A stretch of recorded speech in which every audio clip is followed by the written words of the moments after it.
Good evening, everyone. Welcome, members of the Public Gallery.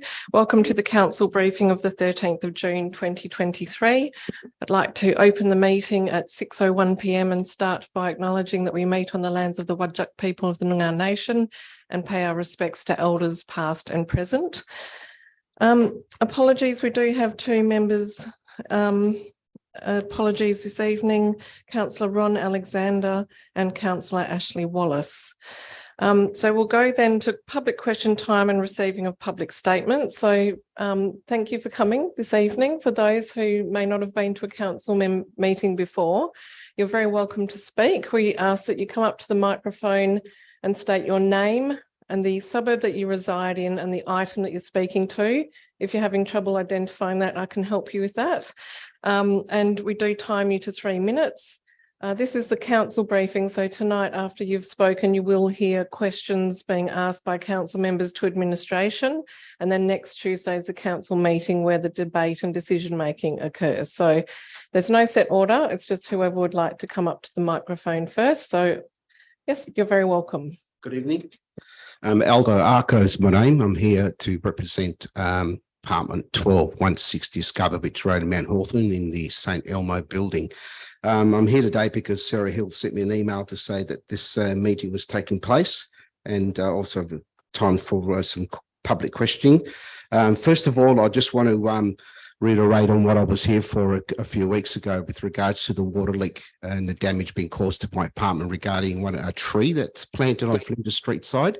I'd just like to bring to your attention. I have a document here that I'd like tabled, and I have some copies to hand out to the council members, if that is possible. Thank you.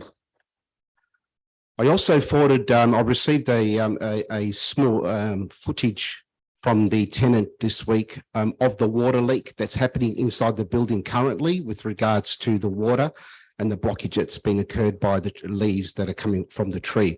I'm not sure whether you're in a position to have a look at that video as I stand here or not. Ma'am? Does anybody want to have a look at the video? Look, I think with 3 minutes, it's probably a bit difficult, but we can have that. 5-second video. I don't know if it's been received and if it's set up. I've sent it to Sarah Hill during the week as I received it.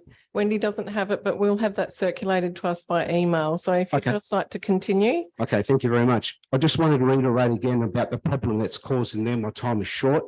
I just wanted to, I don't know whether a decision has been made, obviously not, and it's going to be, as ma'am said, next week. I won't be here because I'll be traveling. I just want to reiterate the concerns that we have and the most possibility of if any damage is caused with regards to the water inside the ceiling. I want to know who's going to be responsible for that damage. There's electricity in the ceiling. It's dangerous and somebody can get electrocuted. The water leak where it is, it's only within less of a meter distance from the power of the light.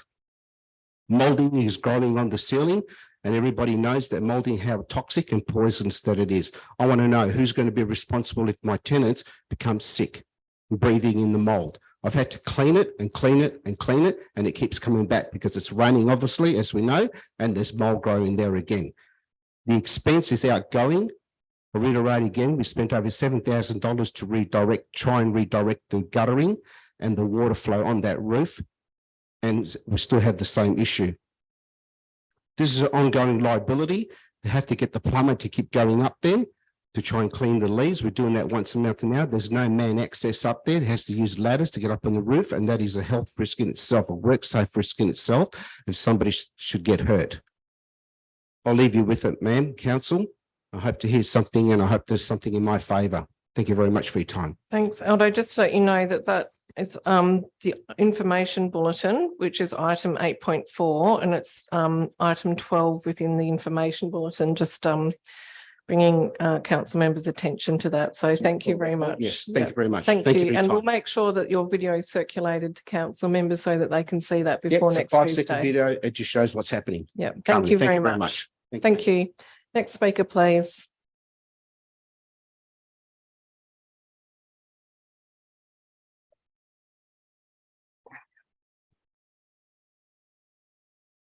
Good evening, Mayor Cole. Good evening, councillors. Thank you for your time this evening. My name is David Hunter. I'm representing myself and obviously my wife, Fiona Hunter, the residents of 31 Gill Street. We're here to obviously oppose the development at 78 Auckland Street and the agenda briefing that's been put forward to you. So obviously, from our point of view, it's disappointing that the briefing or the proposal has been recommended for approval, despite the issues that have been raised and obviously a disgruntled cohort of neighbours that attended on the 8th of June. There's about 15 of us that voiced our concerns about various things. Now, I just want to preface this discussion saying that we are not in any way opposed to a build there, a two-story build. We just want some specifics and some reasonable concessions around our concerns. And giving our backstory, which you would have probably got via email today, I think we're well and truly within our rights to request that. So it was noted in the agenda briefing that the DRP chairman had issues with context and character, landscape quality, build form and scale, sustainability, amenities and aesthetics, all pending further attention. Yet we have a recommendation for approval. All of these directly impact the adjoining neighbours. The summary of key changes allude to an agreeable and accommodating applicant, which I strongly contest. All amendments and concessions have been low level and negligible, to say the least. Upper floor setbacks were increased from 0 to 0.7 on the upper floor. However, my build, 31 Gill Street, we were told in no uncertain terms that we had a 2-meter setback. So obviously that's an issue for us. There was also a bulk and scale, square meterage. There was a reduction from 319 to 312 square meters. The commentary from the applicant and the response to issues raised are inflammatory and further the neighbors are the difficult ones. This could not be further from the truth. The truth must count for something. And I'll refer to some of the commentary here just so you have context. So concerns, this is a summary of submissions. Concerns relate to the proposed reduced street setback and bulk, significantly impacting views of significance and as such, the property's value. The impact of development on property's value is not relevant in planning consideration, was the retort from administration. That's obviously something that we're not happy with, considering the setbacks are not in line with policy or our codes and thus impacting us significantly. Further commentary, design and character. The applicant's comment, as the applicant, we have committed significant time and research into this development dating back to July 2022, when we first met with the city to discuss the design prior to submitting to the DA. From the start of the process, we have been working closely with the city, trying to design something in line with the city's policies. The design is very attractive, relatively small house, 319 square meters, and will positively impact the amenity and character of the surrounding area. Obviously, there's a lot of people contesting that in the area. I'm running out of time here, but there's a lot of rhetoric in here stating that we are the difficult ones, being the neighbors on the north side. We have extended olive branches. We have spoken, saying, can we come to some sort of amicable decision-making here so we both benefit from this and we don't have to get to this point. That was brutally rebutted, and here we are.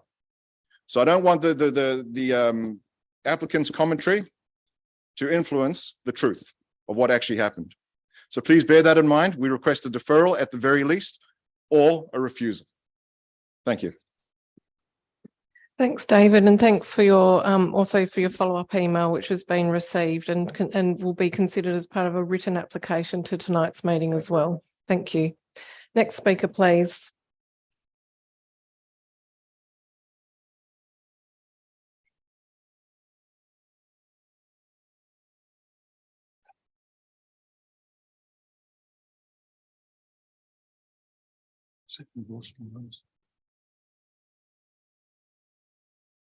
Excuse me. Hi, my name's Charlie Serace of Auckland Street, North Perth. I'll make reference to the item 5.1. Today, I bring to your attention a crucial matter in our planning process. The misleading information surrounding setbacks on page 12 on the agenda, in particular, in relation to the carports, has a precedent. It is essential to clarify that setbacks are measured from the main building itself. In accordance with the R codes in major roads, carports are not required to meet the same setback requirements. Setbacks are vital for maintaining visually appealing streetscape, ensuring safety and preventing our community's aesthetic appeal. However, page 12 deviates from the truth. Misrepresenting setbacks undermines the integrity of the planning process and compromises the transparency. It is our duty to provide accurate information to the elected members to make information decisions aligned with established guidelines and regulations. In addition, I would like to highlight another concern related to the impact on the neighbouring home situated on the southern side, specifically the height and overshadowing the effect on 78 Auckland Street during the winter months. The impact on amenity has not been considered in this proposal. Considering that these huge amounts of significant variations in this proposal, fairness would only dictate to impose some sort of conditions to mitigate these concerns. So I'm asking elected members to consider imposing the following conditions. Lowering the entire foundation to lower the point of the block to basically the lowest point of the block. By doing so, we can minimise the height of the building and less effect on the neighbouring amenity. Another condition would be to reduce the effect of the bulk by maybe placing a carport in front of the building, thus utilising the proposed double garage space as living area, allowing for reduction in overall bulk of the whole building. This would be an attempt to respect a neighbouring amenity and streetscape. Finally, the proposal development does not meet many of the R codes requirements and also reported by the Department Review Panel, the DRP. That's all I have to say. Thank you. Thank you very much. We'll follow up on some of those questions that you've put to us during our question time. Next speaker, please.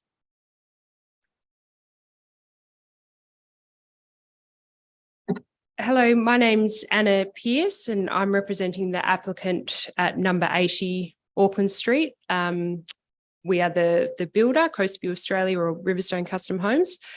So it was a great relief for us to read the report prepared by the City of Vincent Planning Department that our application should be approved by Council. It's been an incredibly long, difficult and arduous journey to get to this point, which took us very much by surprise, as this is a relatively humble, straightforward single dwelling for a local couple who simply want to build a new family home and reside in the City of Vincent. The design process for this home began in July 2022 when Riverstone's building designer visited the city's offices and met with the duty planner to discuss our design prior to us even submitting a DA. This meeting formed part of our research where we discussed the previous applications, the complexities of this irregular size and shaped block, and sought direction from the city on what design outcomes would be most favourable, specifically around the setbacks and orientation of the house. This research, as well as our experience, knowledge, and expertise of the planning framework and local policies, shaped the design and helped form our original application, which was submitted on 25th of November 2022. Since that time, 7 or 8 months ago, we've had several more meetings at the City of Vincent offices, countless phone conversations and emails. We've responded to requests for more information. We've provided amended plans, updated information. We've followed all the processes. We've made significant and numerous amendments to the plans in response to both the community consultation, the feedback from the planning department and the DRP comments. We've sought guidance and direction from the planning department on these. We've sent back draft plans and ideas to get feedback and direction. We haven't skirted around the edges or tried to minimise the changes. The elevation in particular is very different from where we started. We've responded to all the feedback from the relevant stakeholders. The design does meet the planning framework. It is an irregular size and shape block. So obviously designing something strictly towards the ARD codes isn't possible. But we do meet the planning framework on design principles. So we believe it should be approved next week. Further delays when the city has already had the application for 7 months will be an unfair burden to the owners of this site, which has been sitting undeveloped for years. There is no relevant planning argument for the application to be refused. The concerns around bulk and scale have been addressed. There's no variation on height or overshadowing. We ask respectfully for the application to be approved and to be allowed to finally get on with building our client's home in line with the planning department's recommendation. Thank you.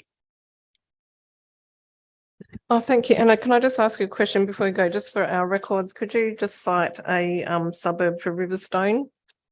We're in Cottesloe. Thank you very much. Are there any further speakers this evening?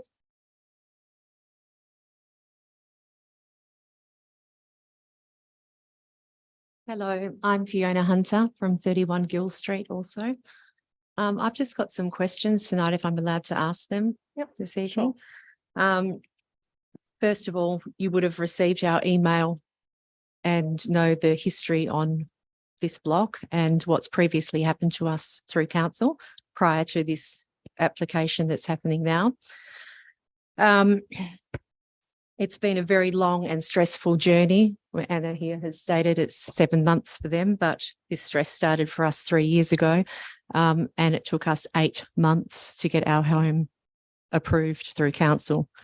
8 months, which is pretty much unheard of as well. And we were apologised to, but that's how long it took us. So it is a long journey and a stressful one. My question is for Jay, actually, is did you meet with Anna from Riverstone with the applicant a number of times to discuss the planning, to discuss their plans? Did you personally meet with Anna from Riverstone? Fiona, if you could just go through your questions, and what we'd normally do is then provide a written response to you. Oh, okay. Yeah, Because so if that- you- Yeah, my question, I guess just because I actually asked to speak to the person who was making the decision, and I got handed to a gentleman called Hayden, who was very lovely, who told me he had been with the council for 5 days when I met with him. Okay. So If you'd like to just ask all of your questions, and we can make sure that you get a response to okay, well, those. that's my question, is how many times Anna had an audience with Jay.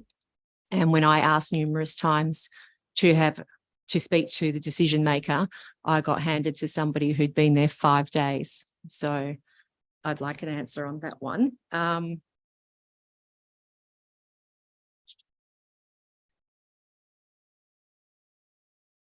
The 2 metre upper floor setback, that is something that we went to council, spoke to them about, spoke to them over the phone about.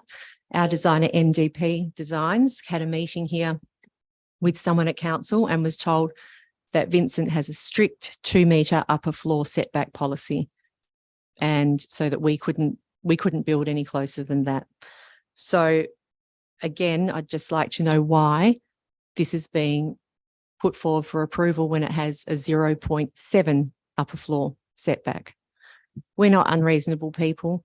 So to hear in that proposal, to actually hear that we're being difficult or we don't want anything built there is absolutely not the case. There was a 2-storey approved, which was unbeknown to us, and you know the history on that from our letter, but we built according to that as well. We went up a little bit higher so we could still maintain the house that we wanted to build. But to be told that we're being difficult and we don't want something built there is just absolute lies. It didn't happen. That's not the truth. I reached out to the owner of this particular block, which you'll know in the letter, and asked I said I would be happy for him to have his dream home and us to have our dream home. Could we meet and discuss? to which I was told, no, I'm not interested. So my last thing is I would just like to ask all of the council members that didn't make it out to the meeting last Thursday, we really request that you would perhaps have a meeting with us between this Tuesday and next Tuesday. If you could come to site to meet us, there will be about 14 to 16 people there again. I think it's very impactful. It's insightful. And I really request, for the people that didn't make it, if they could make the time for us. Like I said, there's about 16 of us in the community that are unhappy about it. So that's my request to all of you. And I'll send an email inviting you again. Please show up. And all I ask is that you at least defer this so that it's looked into, because it feels like it's been a huge injustice right from the beginning for us on the purchase of this property. Thanks, you. Fiona. Was Thank you that for your all, or time. did you have anything else you wanted to ask? Well, yeah, but I'm running right out of time. Oh, look, you have run out of time. Look, I've put the email that you sent through to council, because some of that is not part of the deliberation for council on this particular planning Sure, application. I have sent understand that to John Corbellini, the director, and to Jane Yes. Naidoo to liaise directly with you Yes. on those outstanding questions that you've put in that email and that you raised at the site visit. So I've Okay. asked for the director and manager to appreciate address that. Yeah. Okay. Okay. That would be Thanks, great. Fiona. Thank you very much. Thank you. Any other comments or questions this evening?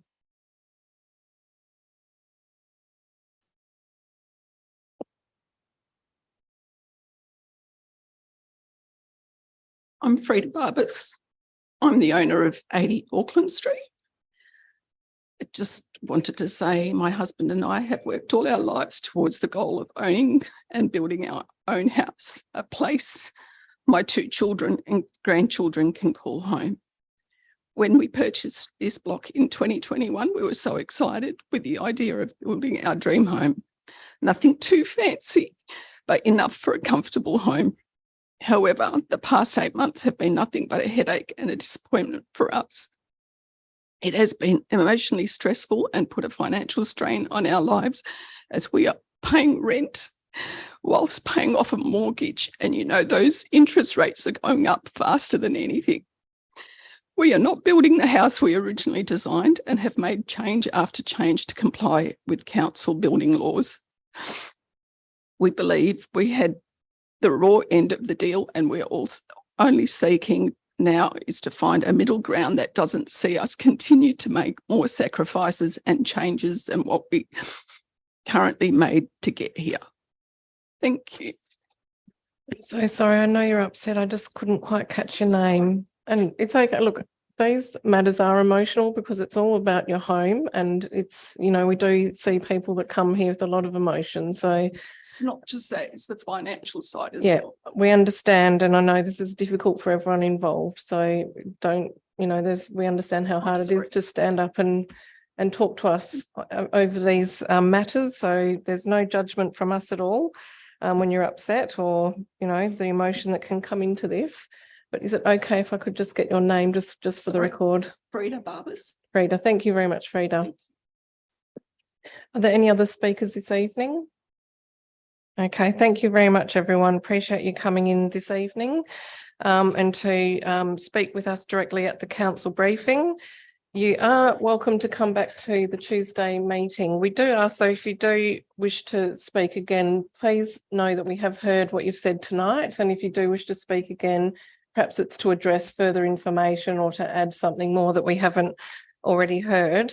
And I also just want to acknowledge that we have had a range of public questions and written responses that have also been tabled, which will be provided in the minutes of the meeting.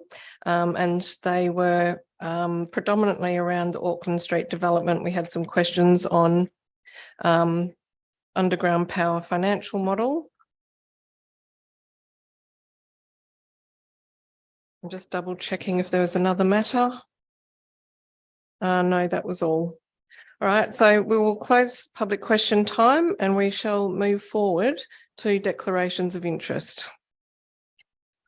Through you, Mayor Cole, the declarations of interest for tonight's meeting are as follows.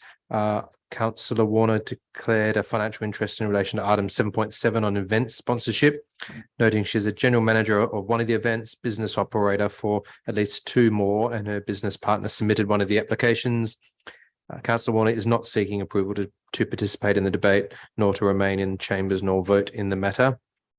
Councillor Warner declared a financial interest in relation to item 5.2, which is 173 Oxford Street, Leederville, proposed alterations and additions to the small bar. The extent of the interest is that Councillor Warner is partnering with the owners and using the space for an event. Mayor Cole declared an impartiality interest in relation to that same item 5.2, 173 Oxford Street, noting that Mayor Cole has attended the official opening of the small bar Robertson Oxford on 5 June 2021. I had a discussion with Councillor Opolo around a potential interest in relation to item 7.5, which is the adoption of the annual budget, specifically relating to the capital works program and more specifically in relation to expenditure related to this building, this administration building, for which Councillor Opolo has a proximity interest. And having that discussion, it was our view, and it was noted that these expenses are inconsequential and immaterial in the context of the entire capital works budget. There are 2 options, Mayor Cole. We can split out those items for separate votes next week, or council could vote for Councillor Opolo to remain in the chambers and participate in the debate, noting the very small proportion of the capital works program which does relate to maintenance and small improvements on this building. Thanks. Yeah, I think previously where it's been deemed to be immaterial, inconsequential, that we have voted on that. So perhaps if we could just receive that advice on those matters so that we're all aware and across what we're dealing with on the night, that would be helpful. Thank you. Anything further, councillors? Any further declarations? Okay, thank you. So now we will commence our questions and answers on the agenda. And what we do is we go in the order of matters first raised by members who have attended the public gallery. So item 8.4 was raised first. That's the information bulletin. That's the administration's response to the petition in relation to the pruning of the trees on Scarborough Beach Road. That's page 51 of 110 of that individual item.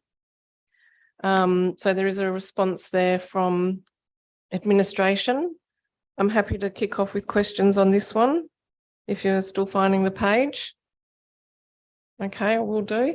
Look, I just wanted to ask, there's a photo. Who am I asking the question to? Oh, hello. Welcome back to Acting Director. Hope you had a lovely holiday. We'll chat about Eurovision later. Just wondering about the photo that's been provided in the report shows the tree is not touching the property, that it's been pruned back from the property line. Yet Aldo's talked about damp and this causing, water ingress into the building. Do we understand how those two things could be happening if the tree's not touching the property line? There are still concerns about that impacting. Thank you, Mayor. I haven't site visited the space myself, so I'm loath to speculate. Feel free to take it on notice. I will take it on notice. To someone who's done the site visit. Exactly. Okay. And also I just thought it would be useful if part of the report could actually include the petition, because this is the response to the petition, but we don't have the petition there without having to refer back. So that would be useful. More than happy to do that. And if we could have the video circulated that's been discussed to council members and perhaps administration's response to those ongoing concerns that have been raised around damp in the building. Thank you. Happy to take those on notice. Thank you. Councillors? Nothing further? Okay, thank you. And we'll move on to the second item, which was raised this evening by members of the public gallery. That's item 5.1, which is 80 Auckland Street, North Perth, proposed single house. Questions on this item, councillors? Councillor Loden.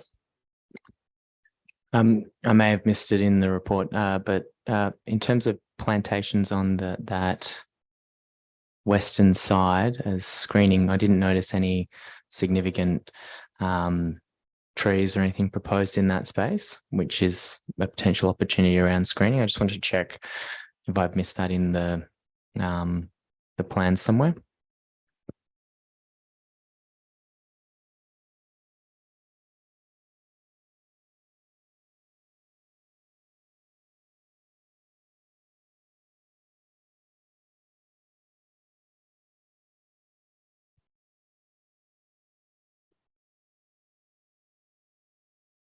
Through you, Mayor Cole, apologies, just bringing up that page.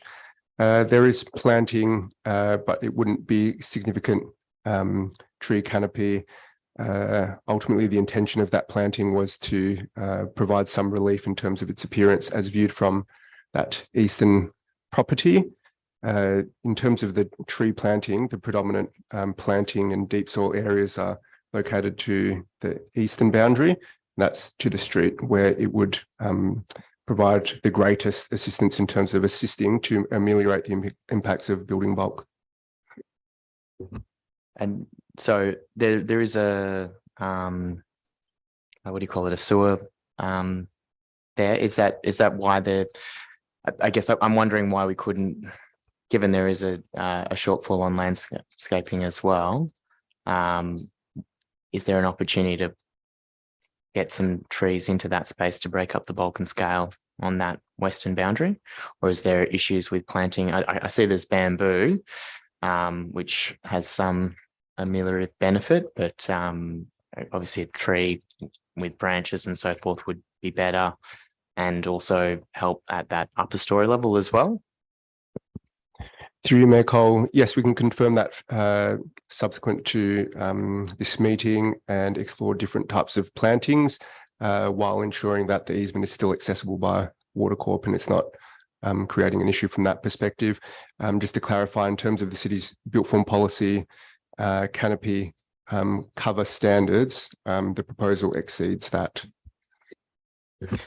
But it could potentially be a strategy to break up the bulk and scale from that western boundary. I guess maybe given the lengthy discussion we've had around overlooking and setbacks, just to get some comments from yourself on the departure. So previously the 2 metre setback requirement and why in this case it's deemed to be acceptable. Through you, Mayor Cole, to answer that, I suppose the key premise is the lot that has been created, and it's not just this site, it's 31 Gill Street, which is the adjoining property to the north. Ultimately, that subdivision created a really challenging site characteristics for both. To the north, you've got 2 street frontages, and it's what we describe as more like a squat lot configuration, so it's not really deep and narrow. So and this site is wider than it is deeper. So that presents challenges in terms of coming up with a design response that fits in with the area, but also respects the policy setting. So that was the key influence, I think, in terms of driving the built form outcome. In terms of upper floor setbacks, yes, the city's built form policy does prescribe the upper floors to be set back 2 metres behind the ground floor alignment. For the adjoining property, their balcony is a nil setback over the ground floor alignment. Our built form policy prescribes a 1 metre setback for that. So these types of things, these planning aspects, discretion being sought from the city's perspective, needs to be exercised to adjust to and account for the site characteristics and some of these site challenges. So I suppose it's about trying to provide a built form that still provides adequate mitigation of building bulk to the street, but acknowledging that given the site challenges, you might not be able to achieve strictly that 2 metre setback. So the response here is, yes, 0.7 metres to the upper floor and treating that in different colours and materials and trying to provide a bit of articulation so that you can read the development as a ground floor as well as the upper floor plane. So these are some of the design responses that have been incorporated. And I guess that's why it's taken so long as well to work through this process.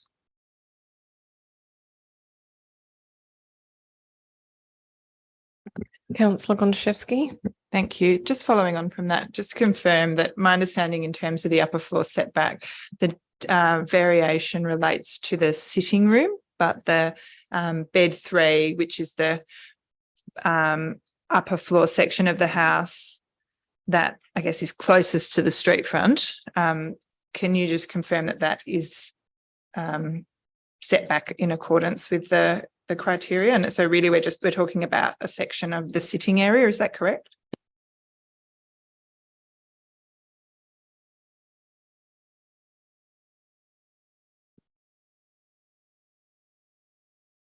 Through you, Mayor Cole. Ultimately, in terms of the ground floor alignment, it would apply to, yes, that sitting room, and that is relative to the ground floor. But ultimately, that is the relative, how do I explain this? This is the relative standard to the ground floor for the upper floor setback, but that is all informed by the ground floor setback, because that in itself, there's a separate standard, which is deemed to comply 7.7 metres. So that does influence bringing both the ground floor as well as the upper floor closer to the street, if that makes sense. The upper floor, though it provides that relative separation in terms of the 2 metres, you still need to consider it the ground floor setback as well. Okay, thank you for that. And then just question was, or the statement was made in chamber in relation to the garage setback, and the I think in the report it talks about the garage being set back 50 centimetres behind the building line. And if you could just clarify that, how that works on this design and where the building line on this very challenging, lot layout, what building line is being referred to by that reference. Through you, Mayor Cole. Yes, the garage is set back 0.5 metres behind the front portion of the dwelling, and that's measured perpendicular to the street frontage, which is in itself angled. So the front portion of the dwelling, then the closest is 2.9 metres. So the garage being 0.5 metres setback, again, meets the built form policy standard. But again, as you experience it from the street, there's different view lines, right? But it's measured perpendicular to the street alignment. Thank you for that. And just in terms of the... Can I just interrogate that? Because I'm not reading that from the plan. Like, I don't really understand. I don't understand that, Jay. So would it be correct to say that the point on living 1, it's like the corner of living room 1 on which says, I think there's a little red line that says 2.921, and then the corner of the garage that says 3.435. Yeah, on page 20. On page 20. Yeah, I see. Okay. Yep. Thanks. Yeah, I didn't get that. I'm trying to remember that. And then just in terms of, like, there's a couple of items within that have been raised as concerns by neighbouring residents around solar access and also site works, that if you could just provide some clarification on the standards for assessment as to why they're considered to be deemed to comply. And I guess from my perspective, having been on site, I'm interested in relation to the current natural ground level and that sort of thing as well. Through you, Mayor Cole, in terms of the overshadowing, that meets deemed to comply because the our codes prescribes a maximum amount of 25% overshadowing of the adjoining properties area, and this proposal will result in the order of 4.6% overshadowing. That's assisted by the fact that the design response to the site shape is to locate the single story alfresco component to that southern boundary, which is why it reduces the overall overshadowing on the adjoining property. In terms of site works, yes, so the site slopes 2.2 metres from the northern to the southern boundary. those site levels, we have also confirmed historically, it's consistent with the site levels through the subdivision and subsequent DA. So the site contours are as reflected in the development plans. So there's a principle around the need to, when you're designing a house and when you're establishing what is the appropriate ground levels, that is your starting point. That is the natural ground level. Ultimately, there needs to be a principle of minimizing the overall excavation on the site, because you want to maintain what they describe as the natural features of the site, which is that slope, but you want to make sure there's equal amounts of cut and fill. That's the principle. In this instance, there's a stepping of the development across the site. So it's not that they've cut one half of the property per se, then filled the other portion, because you would remove that natural feature of the site, which is that slope. So they've basically stepped the property through from the northern to the southern boundary. And when we do our assessment, we assess that to the extent of balancing between minimal excavation or minimizing the amount of excavation you do, but also balancing between cut and fill.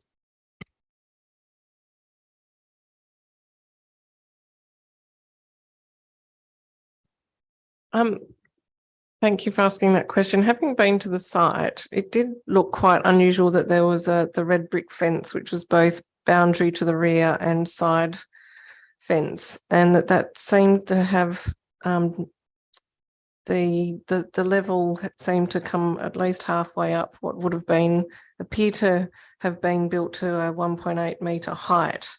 So it did raise questions for me about the site levels, and there is a significant variation in site level between this site and I'm not quite sure if it's 82 Auckland, but the next home to the south.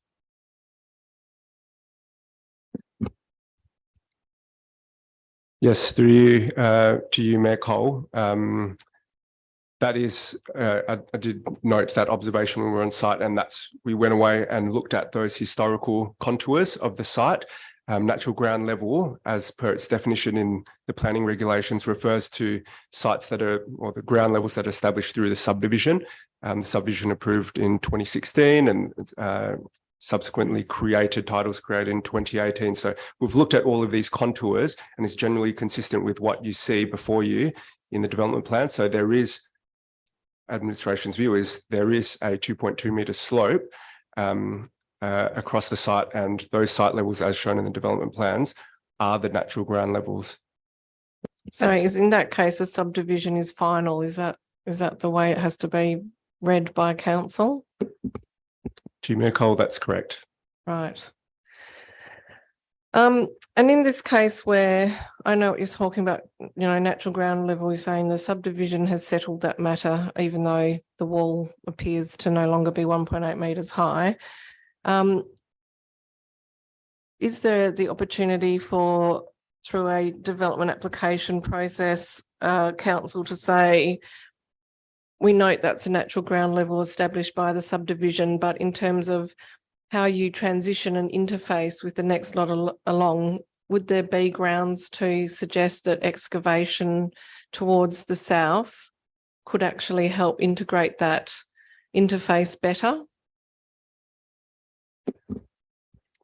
To you, Mayor Cole, yes, that would be available through consideration of, I would suggest perhaps other considerations outside of purely site works. I know we've been talking about site works here as a discrete planning element under the R codes, but the way I understand your question is more around how it would present to the adjoining property. So it's about its compatibility.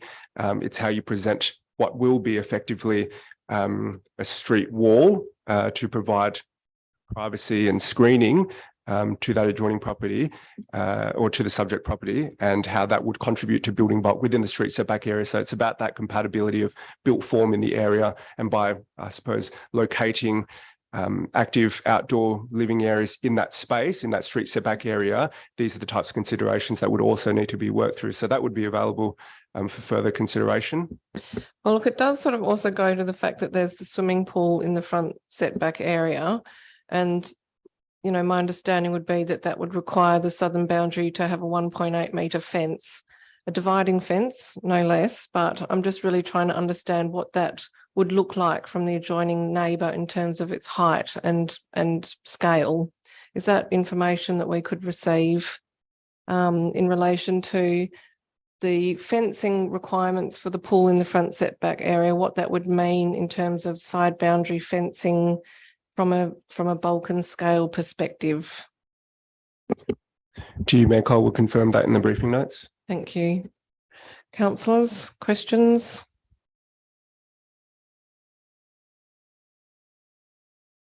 I did jot down some other questions. I did have the question about the garage setback behind the building line, so thank you for clarifying that. There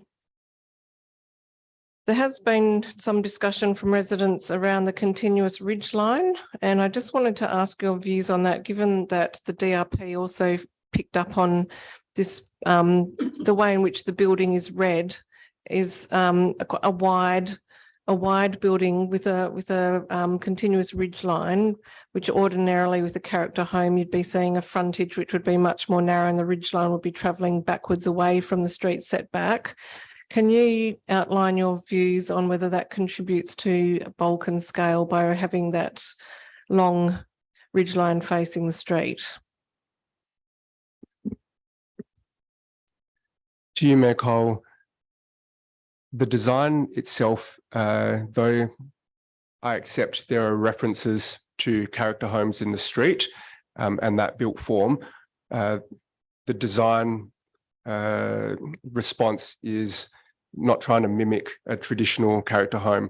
I suppose it's a contemporary and modern build that is incorporating aspects and referencing certain design features found in the street.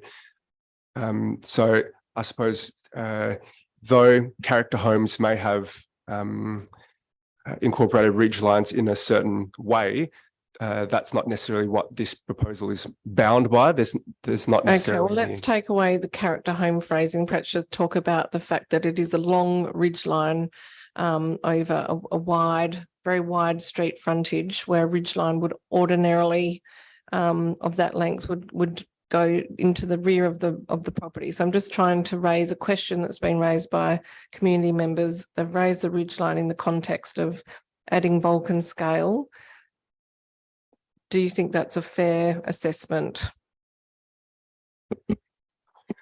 To you, Mayor Cole, in my view, no, I don't agree that that would contribute significant bulk and scale, because ultimately you need to read the entire development as it presents to the street, and there's different design responses and different design features that have been incorporated.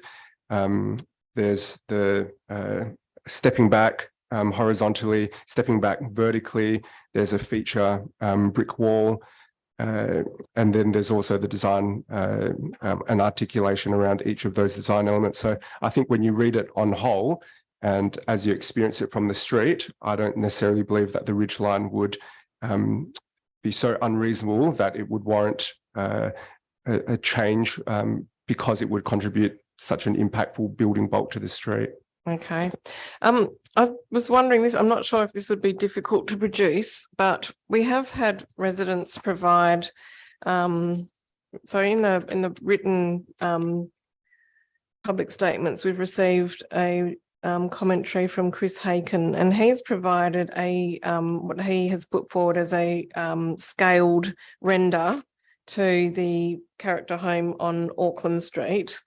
Given that the residents that are quite concerned about the streetscape presentation, would it be possible to get a streetscape elevation showing the scale of the Gill Street property under construction to the north, together with this proposed development and then the adjoining character home? Just an outline of the built form. And perhaps some more commentary in relation to the setbacks, given that the two-storey second story setback has been raised. To you, Mayor Cole, yes, we're going to explore that as part of briefing notes. We'll see what we can work up. And in terms of the two-storey component, can I clarify you're seeking more justification in terms of the upper floor setback? Yes, thank you. And just in relation to the DRP's commentary, I should clarify that that was the DRP chairperson and not the full DRP. It does say the applicant made further amendments to the development plans in response to the DRP comments, but it doesn't actually state what they were. Could that information be included on page 9?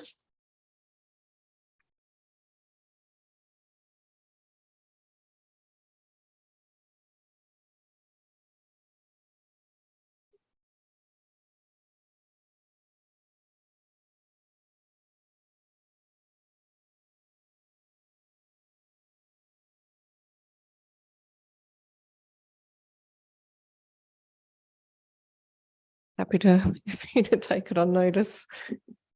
Sorry, to you, Mayor Cole. Yes, we will do that as part of briefing notes. Okay, thank you. Councillors, questions? Councillor Hallett? Just can we request an amendment drafted up if that's appropriate for the to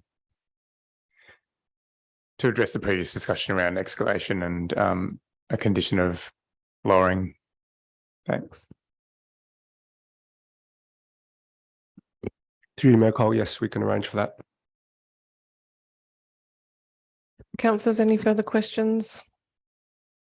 Okay, thank you. We will move on until we do have no further questions from the public gallery. So we're just going to move through the rest of the agenda from 5.2 onwards. So 5.2 is 173 Oxford Street, Leederville, proposed alterations and additions to a small bar. Any questions? Councillor Warner, did you have a financial interest on this one? Apologies, I thought it was impartiality.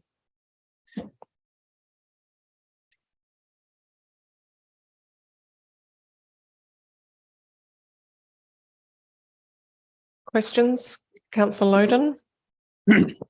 Just a query on trees. So there is a deficit on this one. Is there any opportunity to stick a tree in the street right next to the existing structure on the, like basically in the next to the car bay? Through you, Mayor Cole, we can explore that and provide advice in the briefing notes. And if it is, can I request amendment or you guys can amend it?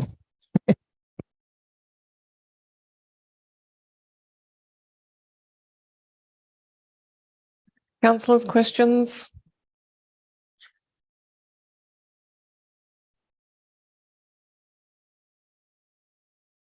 I did have a question around the landscaping, and it does talk about the fact that the planting is provided is 0.7%, but that does have to be 1 metre by 1 metre. So I just wanted to ask whether that includes the planter boxes and pots, or whether they have had to be excluded because they don't meet the dimensions. Where do they sit in this? To you, Mayor Cole, it's the latter. There's only 2 large planting areas that qualify for deep soil areas. So that's on the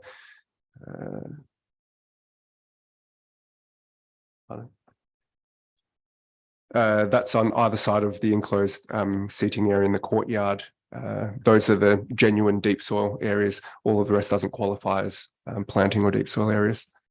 Again, not to be, sorry to be difficult, but is it possible to sort of say, this is what's included in the landscaping calculation on the plans, and this is planters that's not included because it doesn't meet the dimensions? I just think that might give a better picture.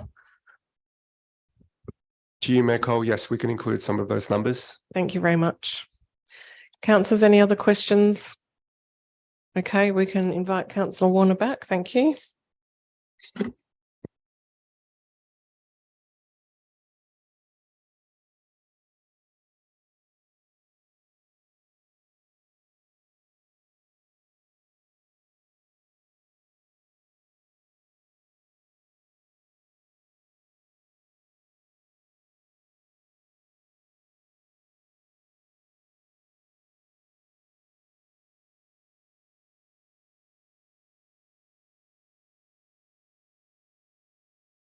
It's very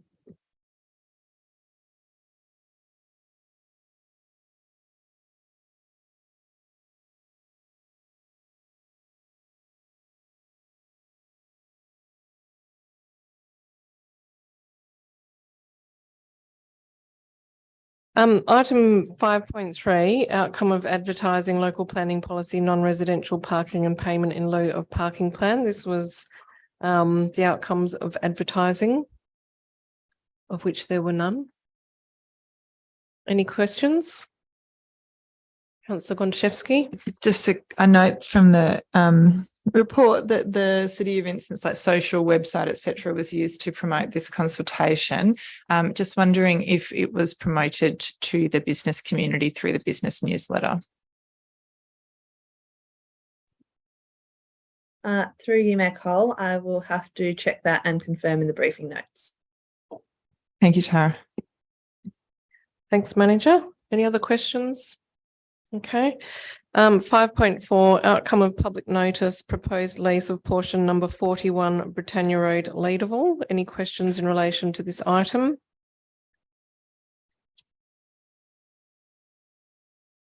I have a question.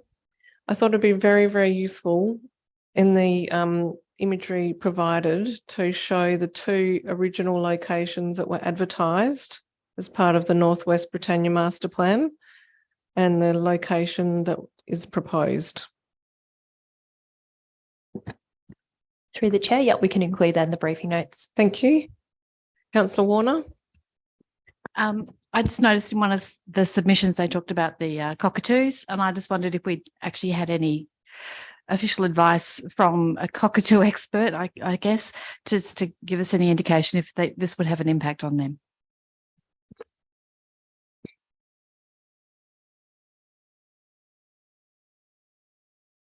Through the chair, the answer, no, we haven't had any advice from an expert about whether this would impact on them.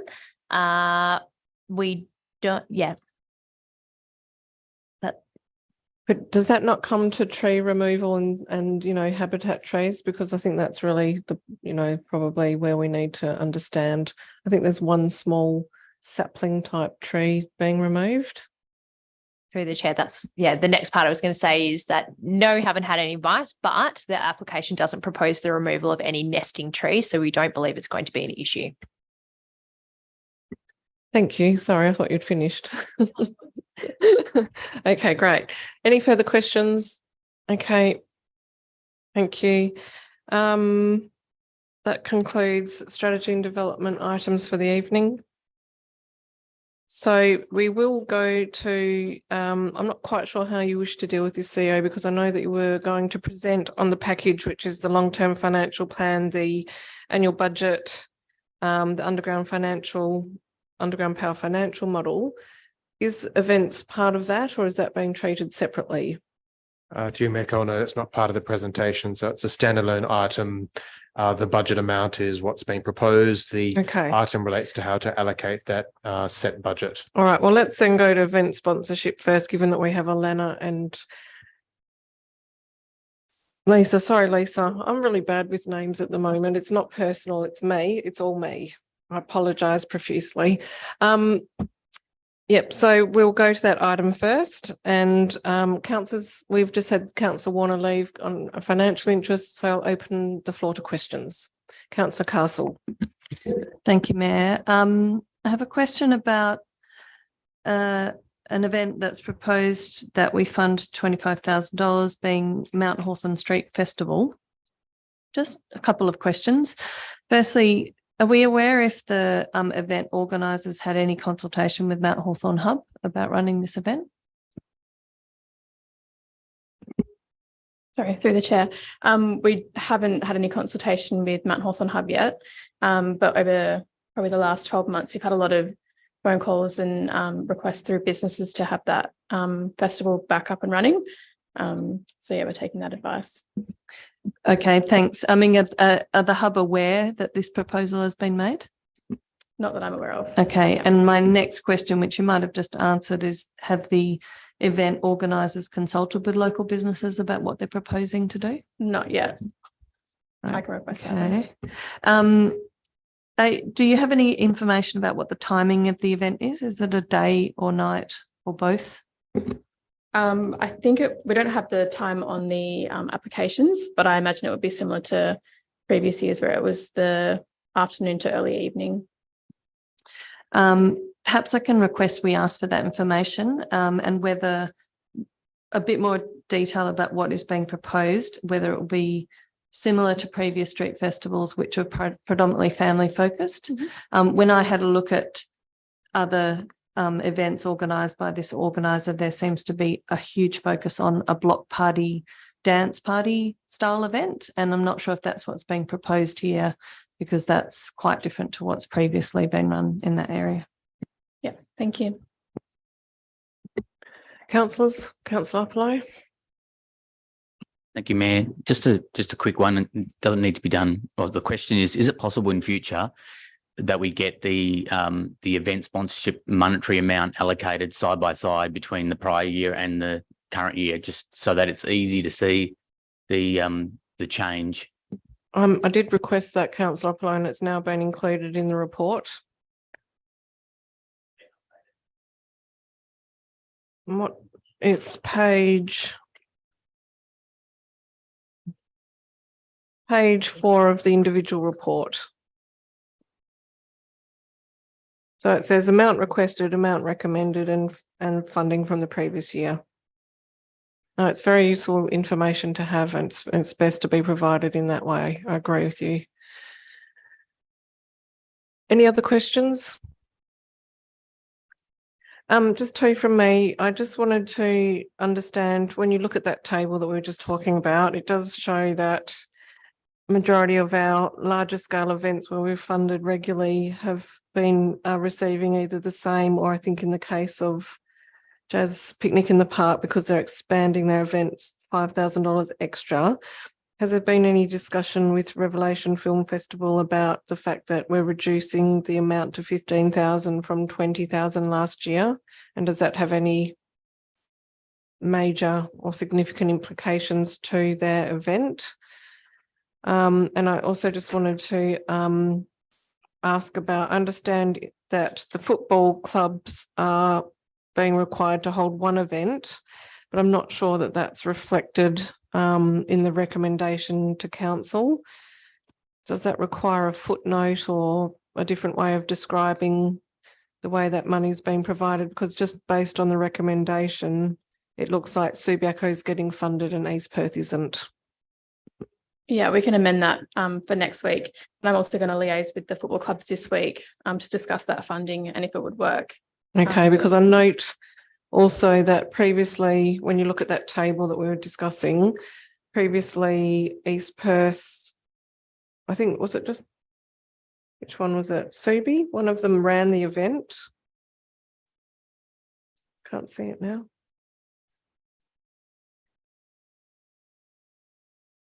So Footyville seems to be new because that wasn't funded last year, but the City of Vincent match with did receive 7,000 last year. So it would be interesting to know if we're combining them into one, is $5,000 sufficient? Yeah, I'm going to chat with them this week. Okay. How we can manage that. Thank you very much. Appreciate that.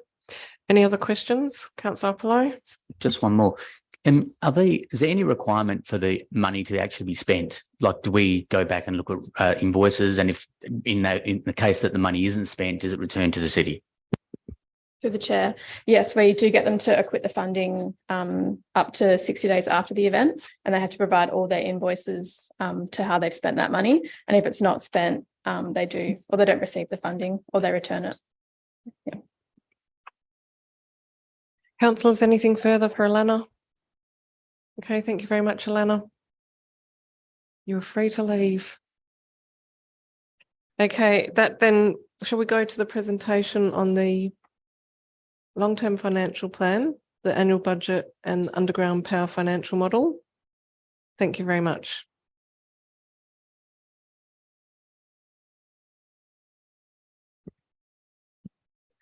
Thank you. Through you, Mayor Cole. There are 4 items on the agenda which are all linked. So the CFO and I were going to run through the key points related to our annual update of our integrated planning and reporting framework.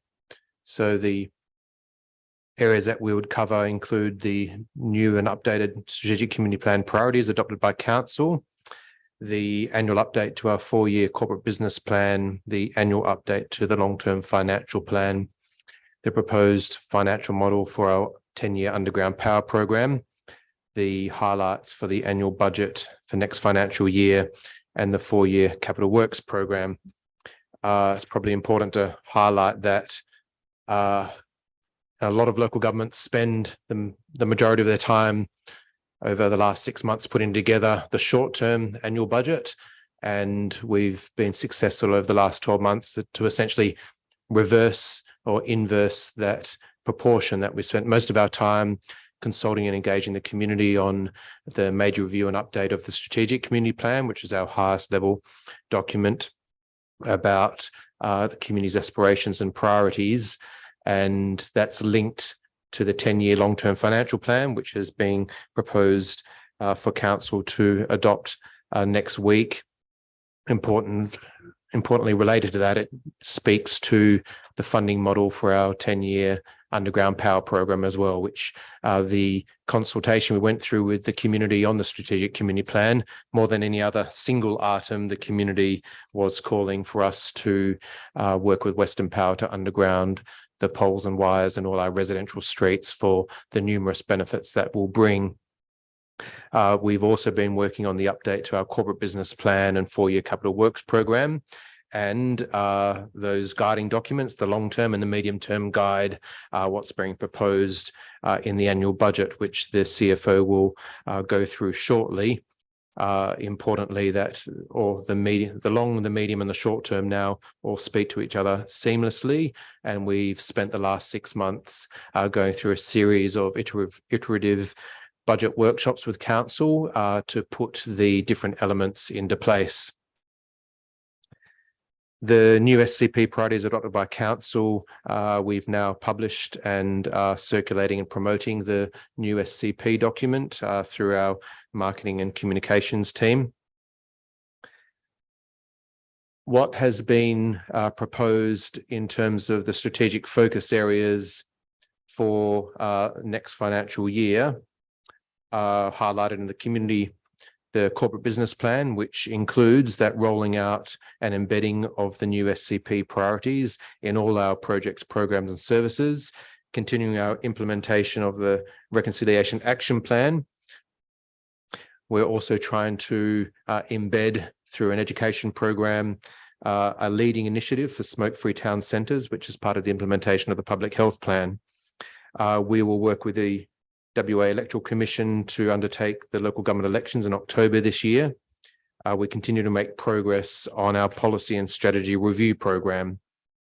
We're very busy implementing the accessible city strategy, including through precinct-specific parking management plans and rolling out parking restrictions in residential streets adjacent to main thoroughfares. We're continuing to implement the recommendations from the Small Business Friendly Approvals Program, which will help our local and small businesses start, pivot and grow. It's a major undertaking to prepare and to review and update our local planning scheme and strategy. We continue to focus on customer service going into next financial year. And we've got some major advocacy pieces in relation to Beatty Park Grandstand, continuing to roll out our 40-kilometre speed trial zones, and we've embedded nearly 60% of the city of Vincent as 40Ks, and we've got 40% of the city left to roll out for 40-kilometre zones. And we will recommence master planning for Leederville Oval and focus on smooth delivery of our capital works program in a challenging environment. The corporate business plan puts the spotlight on a couple of big projects, important ones, including hosting of the FIFA Women's World Cup at the Rectangular Stadium in the next couple of months. We have now secured $3 million worth of grant funding from the federal government to build new change rooms and upgrade the existing club rooms at Litter Stadium, Florida Athena Football Club. We've finished demolition of the existing grandstand to start the site works for the construction of the new change rooms. And we are also in the process of delivering a new skate park facility for young people and people of all ages, but it's focused on young people at Britannia Reserve. Anyone's welcome, that it's more targeted to the smaller skaters. The strategic projects that are listed in the corporate business plan for next financial year include that big focus on the underground power program, the process for expressions of interest on the redevelopment of the Leederville car parks, Beatty Park Leisure Centre, significant works in terms of retiling the outdoor pools, delivering stage 1 of the Robinson Park development plan, delivering stage 2 of the Banks Reserve master plan, including new public toilets, the bridge crossing over Walters Brook, new picnic facilities, and a new River Journeys interpretive node, which we are delivering in conjunction with the state government. I mentioned the recommencing master planning for the Leederville Civic Precinct and delivering stage 1 of the Litis Stadium change room and club rooms. In terms of the long-term financial plan, the key principles that have guided the update for this year have not changed and are listed. I won't read them out now, but the key points that we continue to focus on, which is addressing significant backlog in terms of asset maintenance, ensuring long-term financial sustainability over the next 10 years, progressively building up the city's cashback reserves to ensure that we are in a sustainable and solid position going forward, trying to reduce rating volatility over the course of the next 10 years, and supporting the underground power project and our financial arrangements with Western Power to meet those payment obligations. So the LTFP has been reviewed against the difficult and challenging economic environment, making sure it's aligned with the update to the corporate business plan that's being presented tonight. One of the proposals in the fees and charges related to the annual budget is reintroducing first hour free parking for the district centres, particularly North Perth and Mount Lawley. We are outlining what the financial model is for underground power, which the CFO will speak to shortly. And we have de-scoped some of the proposed works for Beatty Park Grandstand in the high rating scenario, pending further work and detail on that project. The base case scenario is what's being presented in terms of the annual budget. So the LTFP that Council adopted last year has been our guide for preparing and setting the annual budget this financial year in terms of the rating approach and trying to keep that rating approach below CPI where possible, but ensuring the city continues to further strengthen its financial position. There's been a 1% proposed change in rates for next financial year to offset the changes to parking, which are outlined in the fees and charges for the annual budget. We also have the higher rating scenario, which we're not proposing to follow, but we're going with the base scenario. The high rating scenario would lead to a faster build-up of reserves and enable us to better deliver those major projects around Leederville Oval and Beatty Park, as we expect to need to be doing over the next 10 years. I'll now pass over to the CFO to talk through the underground power financial model. Thank you, David.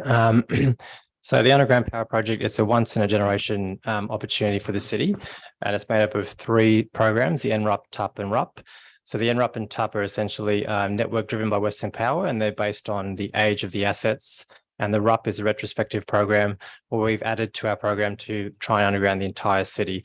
The benefit of the RUP programs being at the end of the project is there's opportunity to have further conversations with Western Power to then potentially move these to TUP projects to increase the contribution from Western Power on these going forwards. As part of the model, it is based on E30 estimates, so these are plus or minus 30%. So they should be viewed in that respect, that they are subject to change and most likely will. The borrowing capacity for the city has been assessed as 50% per project based on Treasury guidelines and the indicative debt calculator we've used to assess that. And this has helped us provide a 4-year payback option for up to 70% of residents. As part of that, will be a combination of borrowing and reserves if up to 70% need that. And the use of reserves also allows us to mitigate against cost escalations and also recoverability issues across the project. The good news is pensioners will receive a 50% state government rebate on their service charges. Can I ask a question? That seems unbelievable. On the full cost, 50%, is it uncapped? Yes, it's uncapped, yes. Wow, Yeah. that's incredible. Amazing. Thank you. Continue. So we have provided an indicative timeline as per the latest information from Western Power, but once again, this is subject to change as well. And as Western Power moves through their various design, procurement, and internal review processes, they'll give us updated timelines as well. So these are indicative at the moment, and they could change over the coming sort of months and years. So we touched on borrowing before. So the city's borrowing capacity has been assessed in relation to Treasury sort of guidelines. And the two sort of key ratios are the debt service coverage ratio and the net debt ratio. Those are the two we've used to assess that. We've been able to push the debt service cover ratios to 2.3. By way of example, smaller local governments will generally target a ratio of 3, and the ratio of 2 is reserved for your bigger sort of T1s. So the nature of the underground power project and the type of borrowing allows us to sort of push the boundaries with that ratio a bit.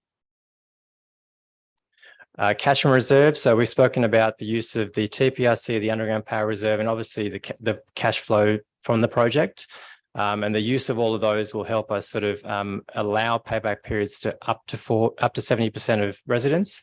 And also, as we spoke about, help mitigate some issues with cost escalation that could impact borrowing and also recoverability issues. So those projected cash balances there, they're a combination of all those three things, the total project cash flow, as well as those two reserves. And as you see, we've tried not to get them too low, and the lowest to get to is 9 million. If using those reserves and that balance was to drop it significantly lower, then it probably pose a risk to the project from a cash flow perspective. So the sensitivity analysis is based around cash, because ultimately it is a cash flow project for the city, where in some respects providing a bridging finance between the Western Power cash call payments and then payments from the ratepayers as we collect service charges. So the sensitivity analysis just stress tests some of those cash balances in various scenarios. And if 50% pay up front, we're able to mitigate most shocks. But as you see, if we don't get 50% paying up front, our cash sort of amounts drop off a bit in the next two scenarios. So the annual budget. The City of Vincent still remains one of Perth's lowest rating councils, and the proposed rate increase in the budget is 4.5%, which is well below current CPI nationally and for Perth. There's been high inflationary cost pressures for the city for the last 2 years now, and that's affected us in a number of areas. Rising construction costs, we've had supply chain issues, and then just general cost increases across several areas. We've also been able to, as David mentioned, accommodate the reintroduction of the first hour free for our district car parking centres. And we've pleasingly got the LITIS grant funding approved, and we'll have 1.5 million allocated in FY24 for the project commencement.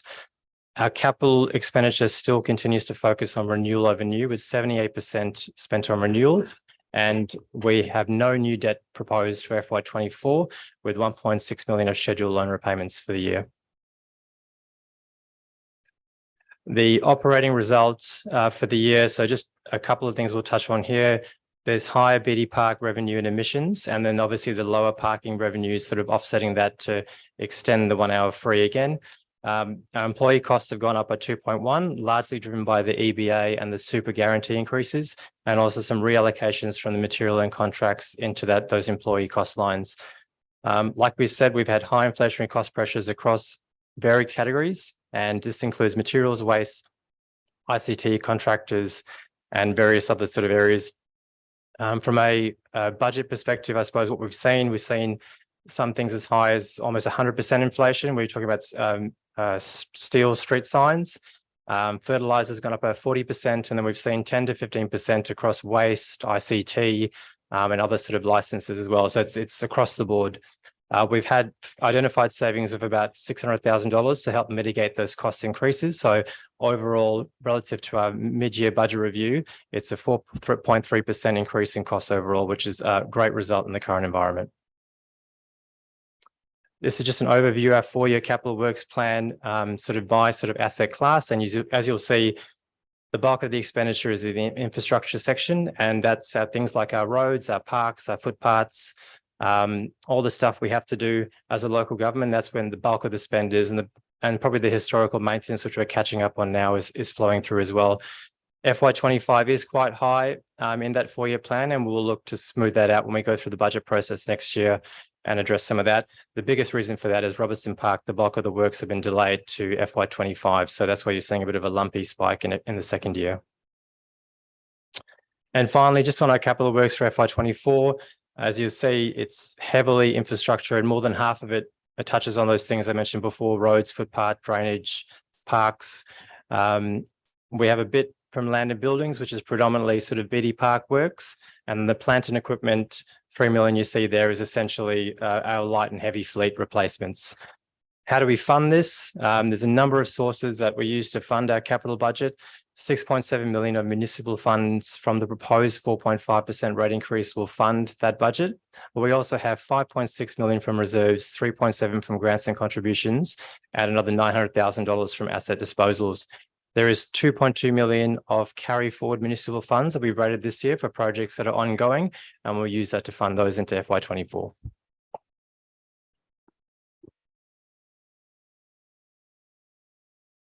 Brilliant. Thank you very much, CEO and CFO. We do still have to deal with each item. So what we might do then is I'll just move through the items and council members can ask questions. So if we go first to the LTFP, that's item 7.4, adoption of the long-term financial plan for 23-24 through to 32-33. Councillors, questions on the LTFP? Councillor Loden. Just to query, it's kind of related to underground power as well, but I guess they're interrelated. We've got a provision in there around the scenario of up to 70% it all still works. What happens if we have more than that? Have we got like a hard cap, or is there some kind of provision that says if there's more than 70%, then we cut it off? Or how do we manage that risk that everybody goes, hey, I'm going to do it on a payment plan? Through you, Mayor Cole. Yeah, so the modelling does sort of cap it at 70%. So we would then prioritise those ratepayers based on obviously seniors and pensioners and those with financial hardship first, and then see what's left. It would be unlikely we would think that it would be more than 70% based on other local governments' experience. So we do feel that 70% should capture most of the community who'd like it. But just to clarify, if we did get more than 70%, we would have to then say no to a few people, basically. Yeah. Okay. Yes, that's correct.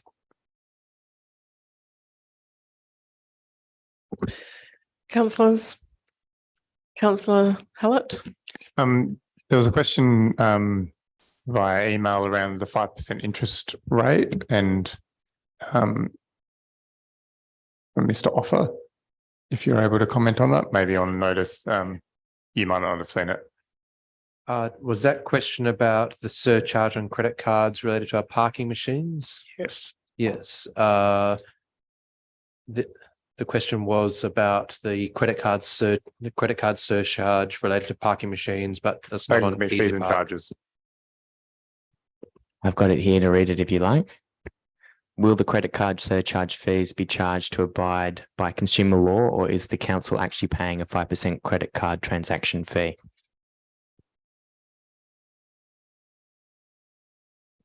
Through America, we'll take that one on notice, and we'll just check with the rangers how that surcharge is applied to parking transactions. Councillors, LTFP. No, it's easy to do it this way. Thanks, CEO. Questions, Councillor Palou. Thank you, Mayor. Just two questions. Why is the LTFP primarily driven by a per year rating strategy, i.e. low, medium, high, when there are other factors like organic increase in rates through increased density, non-rating revenue streams, asset disposals and cost saving projects that would all be relevant to it? Through you, Mayor Cole, we do factor those in as well. So there is interim rate growth built into the sort of the LTFP, and that's about $400,000 a year, and that sort of grows with sort of CPI as well.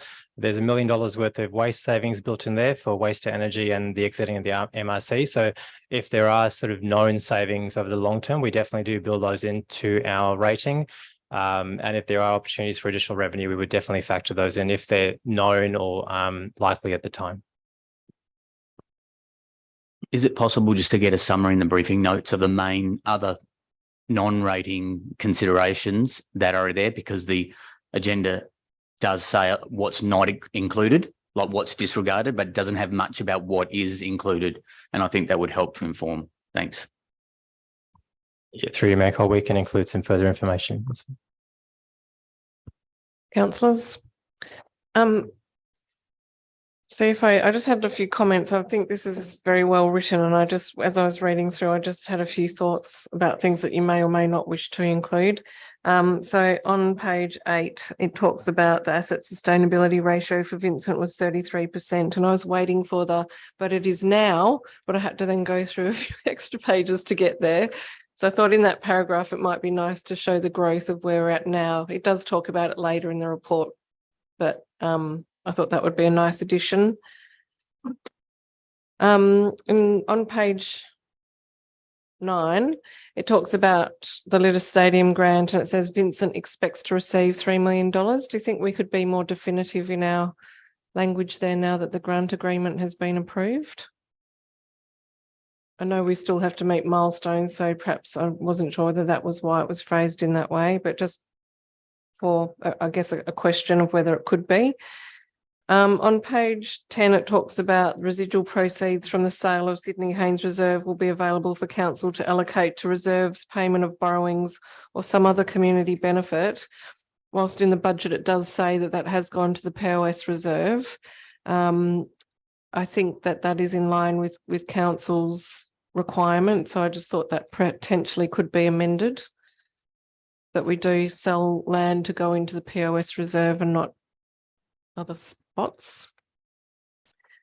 On the scenarios where it shows the financial ratios, and it has the green and the amber, I wondered whether it would be worthwhile having some explanatory notes around the amber. And that's in relation to both the base and high rating. Just a thought. That was possibly it. Yep, that was all. Thank you.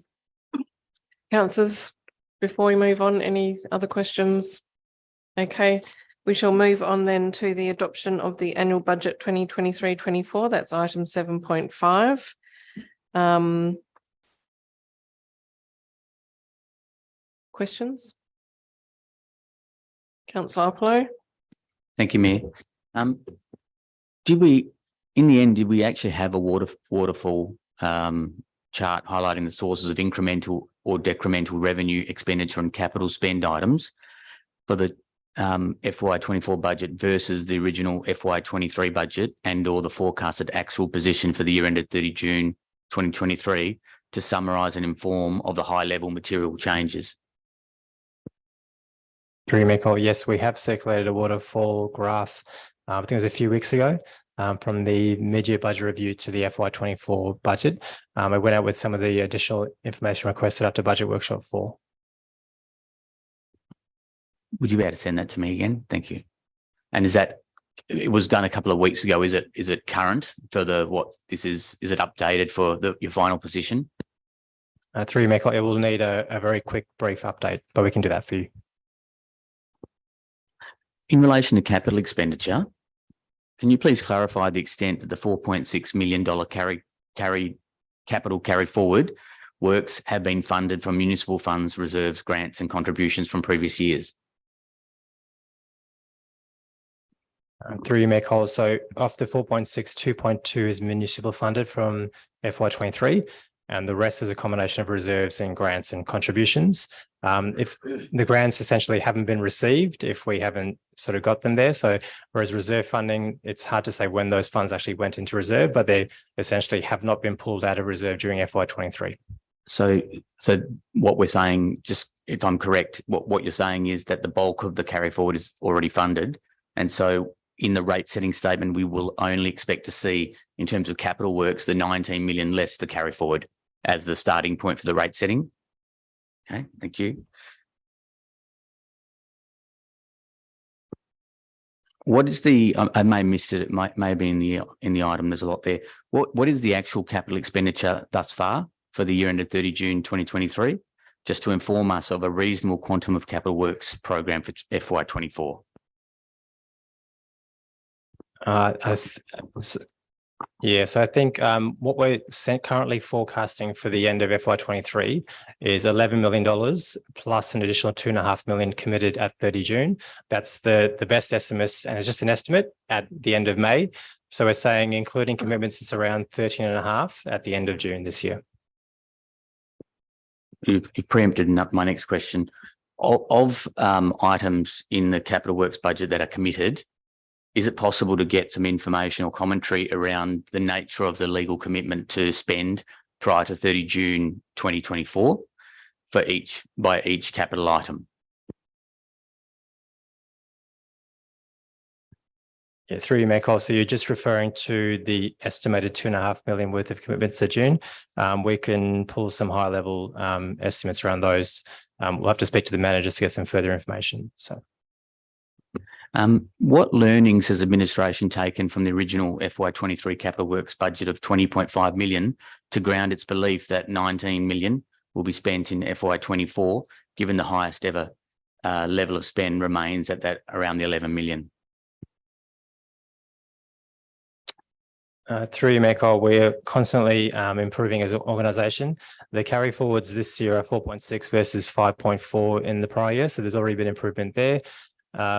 We are also we've sent out an early tendering template to the organisation just last week, and we'll look to start to send out an early tendering advice for a lot of our major projects just to get a head start on them. There have been obviously supply chain issues and other constraints in the market, which has made it difficult at times, and perhaps potentially the Director, Ione, could add a bit more to it than I can.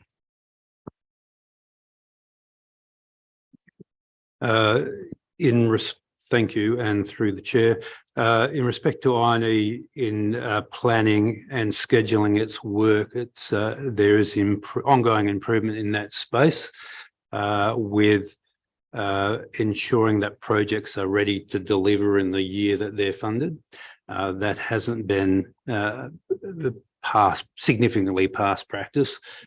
So an example of that is that I know for a lot of the local road works for this forthcoming year, designs are already prepared and ready to go. So that means that those projects are at a head start to be able to deliver. So that is improving. I expect significant improvements this year now that we have had some settlement in the staffing resources, and that they've been in place for a bit of time and been involved in developing the improvements and the pre-planning on those works. So I expect that those improvements, as identified by the CFO, will continue through.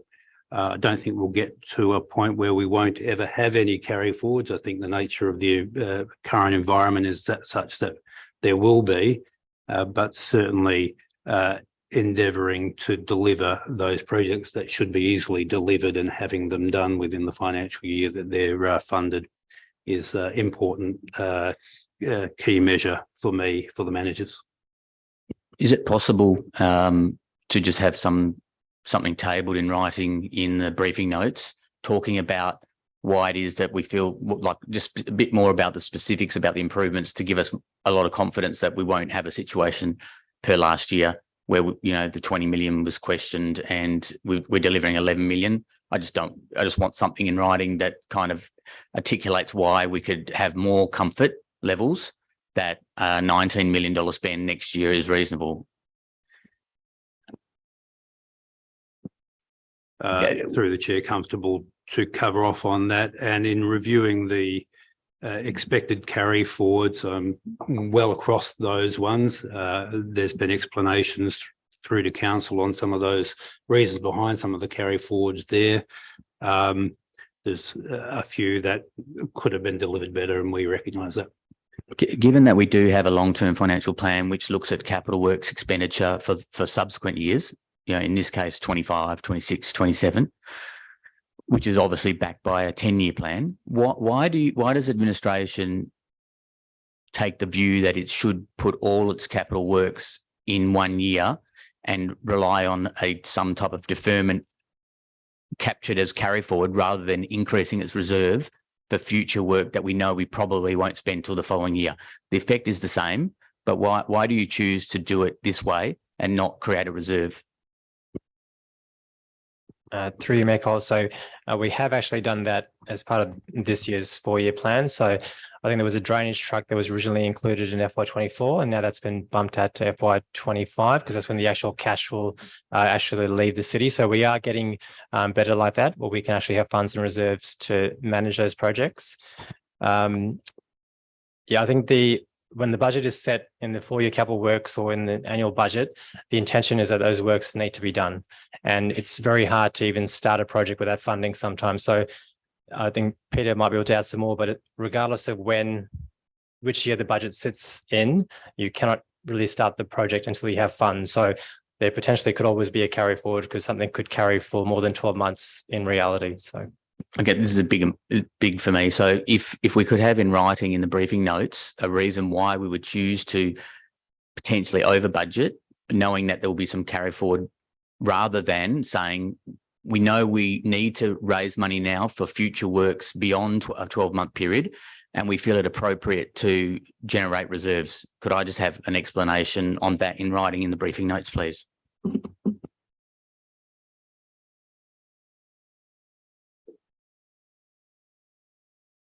Are you still asking questions, Councillor Apollo? I think you may have answered, but just moving away from capital works to the operating side, what is the budget assumption for the organic increase in rates due to increased density and development? I think you said 400, but I just want clarity. Through you, Mayor Cole, yes, that's right. It's $400,000.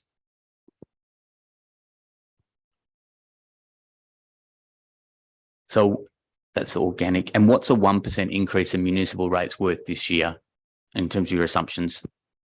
Through you, Mayor Cole, that would be $400,000 as well. What is the budget assumption effect for not reinstating the 1 hour free in Leederville car parks in the budget, in your budget assumptions? Through you, Mayor Cole, based on the estimates prepared by the parking team a few months ago, that would be approximately $400,000 as well.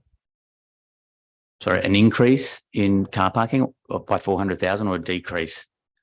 Through you, Mayor Cole, if we were to reinstate the $1 for 1 hour in Leederville, it would be a reduction in revenue of $400,000 to the budget in FY24. And can I just ask a follow-up question to that? If car parking vehicles reduces, you know, by whatever 15, 17, 19%, how is it that rates would drop by reinstating the 1 hour free when there'd be more cars theoretically? Sorry, just to intervene, I think what the CFO is saying is that the $400,000 would reduce revenue coming in if first hour free is reinstated, which is the equivalent of about 1%. So you can see in the long-term financial plan, the other half of the $800,000 has gone through recommendation to remove it from all other car parks, and that has resulted in a 5.5% increase in the following financial year, which was prior to that 4.5%. Thank you. I guess the nature of the question is questioning why wouldn't we actually make more money by reinstating 1 hour free, because we've lost 17% of cars it was 21% across all car parks, in Leederville 17%. So I'm just questioning the logic of why we would lose money and not get more money by reinstating the 1 hour free. To you, Mayor Cole, that's because we wouldn't charge anybody for being there for the first hour.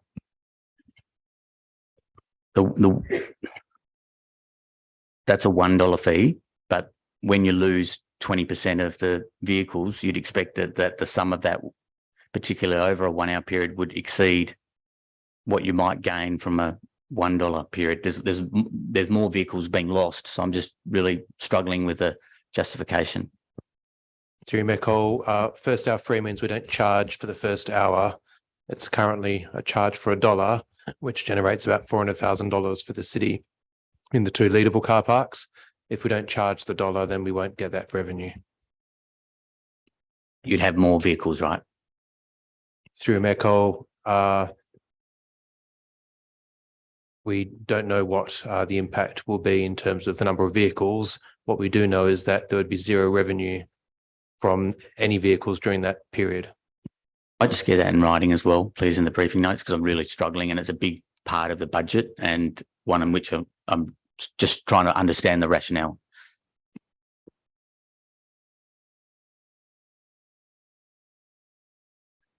In relation to the rates and charges, how do you intend to practically regulate first hour free in Leederville for ratepayers? Through Mayor Cole, it's already been established through Easy Park. We haven't set the system up internally, but the City of South Perth have done that successfully. So there's a portal on, there'll be a portal on our website. A ratepayer will go to that portal, put in the number on their rate notice in order to access a code which is linked to their Easy Park app. So we'd set it up through Easy Park. We haven't done that yet. It'll take a few months to start, but we'd hope to be able to do that over the next few months if council approves that.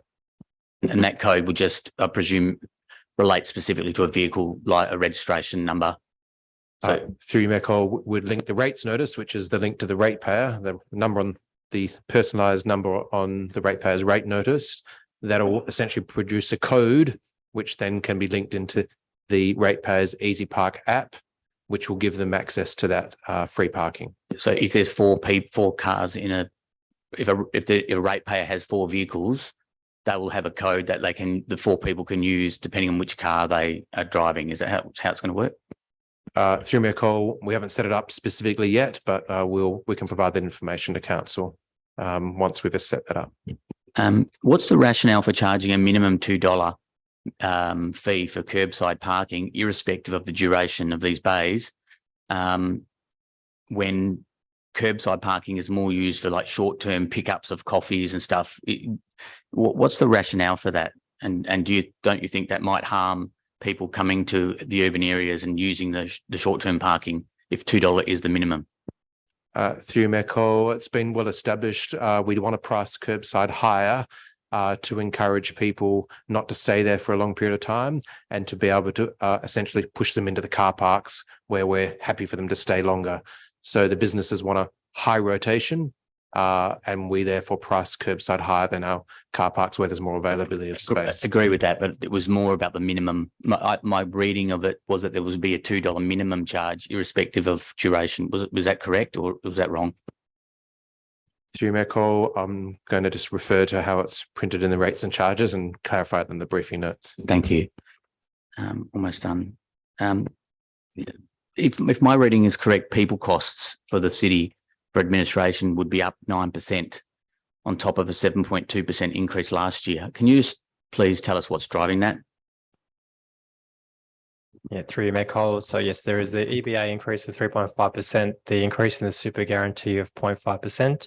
There is approximately $250,000 of costs that were sitting in materials and contracts, but have now been reclassified to employee benefits. So that's also adding to that.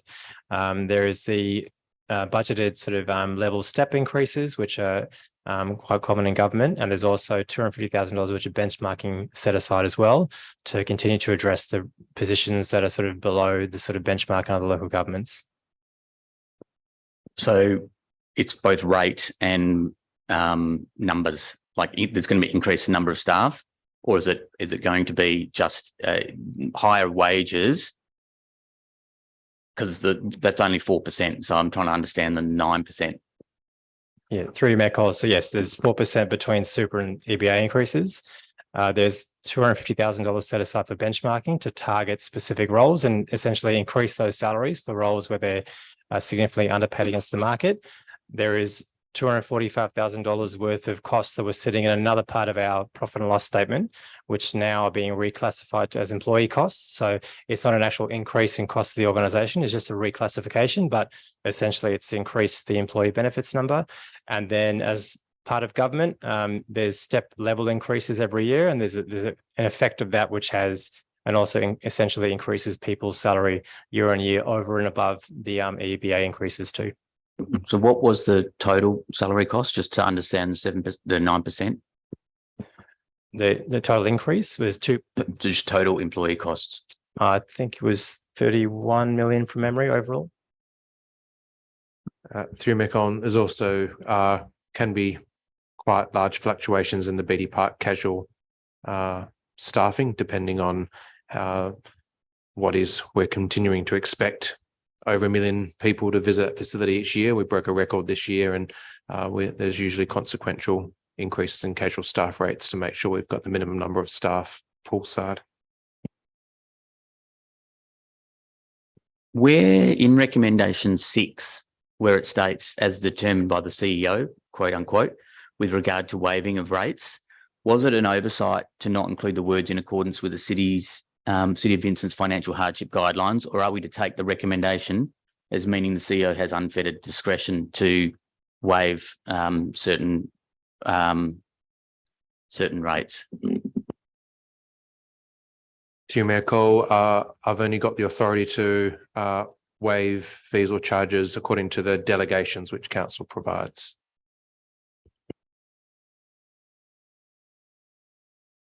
So that's currently a $500 limit per ratepayer. Through you, Mayor Cole, that's referring to the financial hardship provisions. So that's not a waiver; it's an actual financial hardship amount we would apply to a ratepayer's. It could be interest or other overdue sort of charges, but it's capped at $500 per ratepayer, and that budget of $50,000 is there as a provision if ratepayers meet those sort of financial hardship. So it's implied in the recommendation that in the CEO's in the CEO's discretion, he has to refer or have regard to our policy on financial hardship. That's just the nature of the question. Yes, that's right. Would administration have any problem just to clarify that in the recommendation, or is that something councillors would have to consider on the night as to a potential change?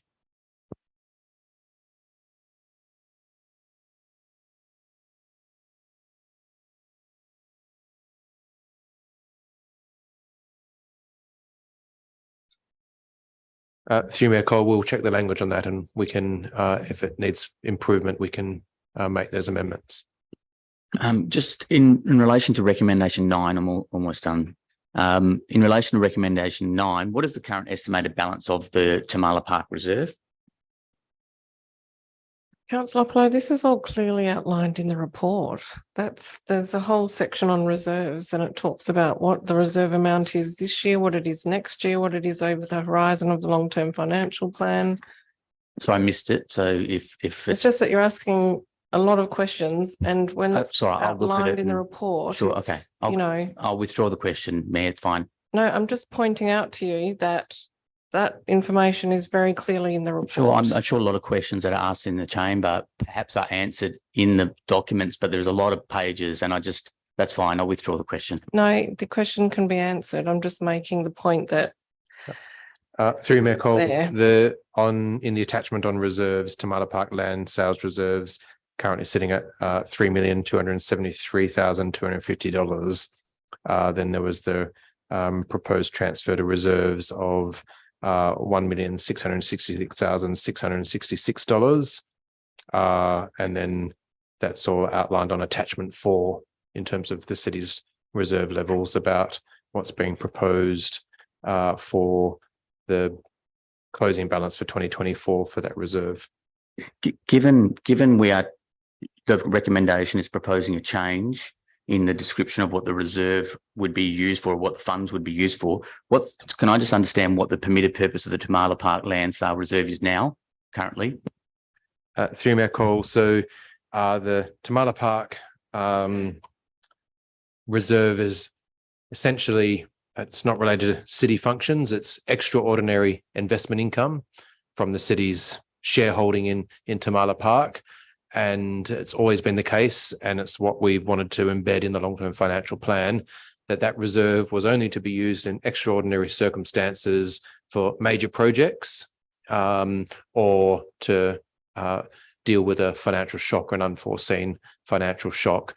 We just wanted to amend that purpose to make it specific that we can use that extraordinary reserve to be able to meet some of the cash flow payments to Western Power as part of the underground power program, which is entirely consistent with what the normal purpose of that reserve would be.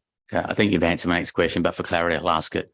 So by broadening the definition of the purpose of the reserve, one implication of recommendation 9 provides administration with broader discretion to access Tamala Park land sale proceeds to apply to discretionary projects under a delegated authority, and therefore not require it to apply these funds to otherwise lessen the reliance on municipal rates to fund the operations of the city. Through Mayor Cole, no, that's not correct. Council would still need to approve expenditure from that reserve for a major project as part of this annual budget process. So we'd have to be very clear and specific about whether we're using that reserve to fund any of the capital works items in the program, which is not the case. We're wanting to keep that reserve and keep it accumulating funds from our shareholding, and in particular to have that there as a backup reserve for underground power. So Council would have to approve expenditure out of that reserve. Great, thank you. And thank you, Mayor, for your patience with my questions. Council members have every entitlement to ask questions. It's a big item. It's the annual budget. It's just that there's some information that is very clearly available that was also available in the long-term financial plan item. So I'm just raising that, part of the process is, reading them information in the reports, because a lot of work goes into that. Questions on the annual budget, please. I have a few small things. Just on page 7, it talks about operating expenditure has increased by 2.9 million compared to the current revised budget. And it does talk about 2.1 for employee costs, 0.8 for materials, and then 0.2 for insurance expenses. So I just thought that might be 3.1. If you're just looking at the increases. To you, Michael, sorry, those are just the key sort of main variances. There would be other movements up and down that would get you back to 2.9, but we could include some more information. Okay, no, that's fine. I just thought that was capturing the main items. No problem. I also wondered in relation to the discussion that we have been having around the capital budget and the way that whilst the funding may not have been spent, there can often be some progress. So I wondered on page 8 where it talks about the capital budget and the carry forward budget, would it be possible to add another column that could show the status, whether that's committed through a procurement process having started, whether there's been any construction that's commenced but not yet paid for, or a tender awarded, etc. I think we've just had that discussion over the last couple of budgets about carry forwards, but sometimes a commitment has already started or been made towards the project.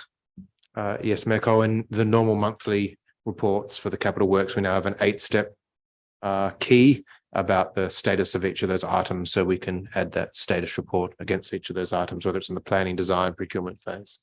Thanks.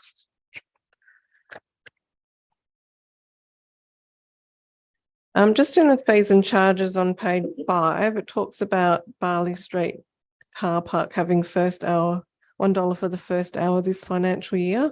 But my understanding is that we're charging full fees from the get-go. So that might just need to be removed.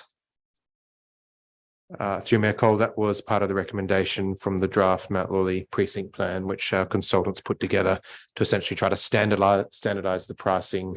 No, I get that, but it's 2022, 23. Okay, I'll check that. Also just wanted to ask,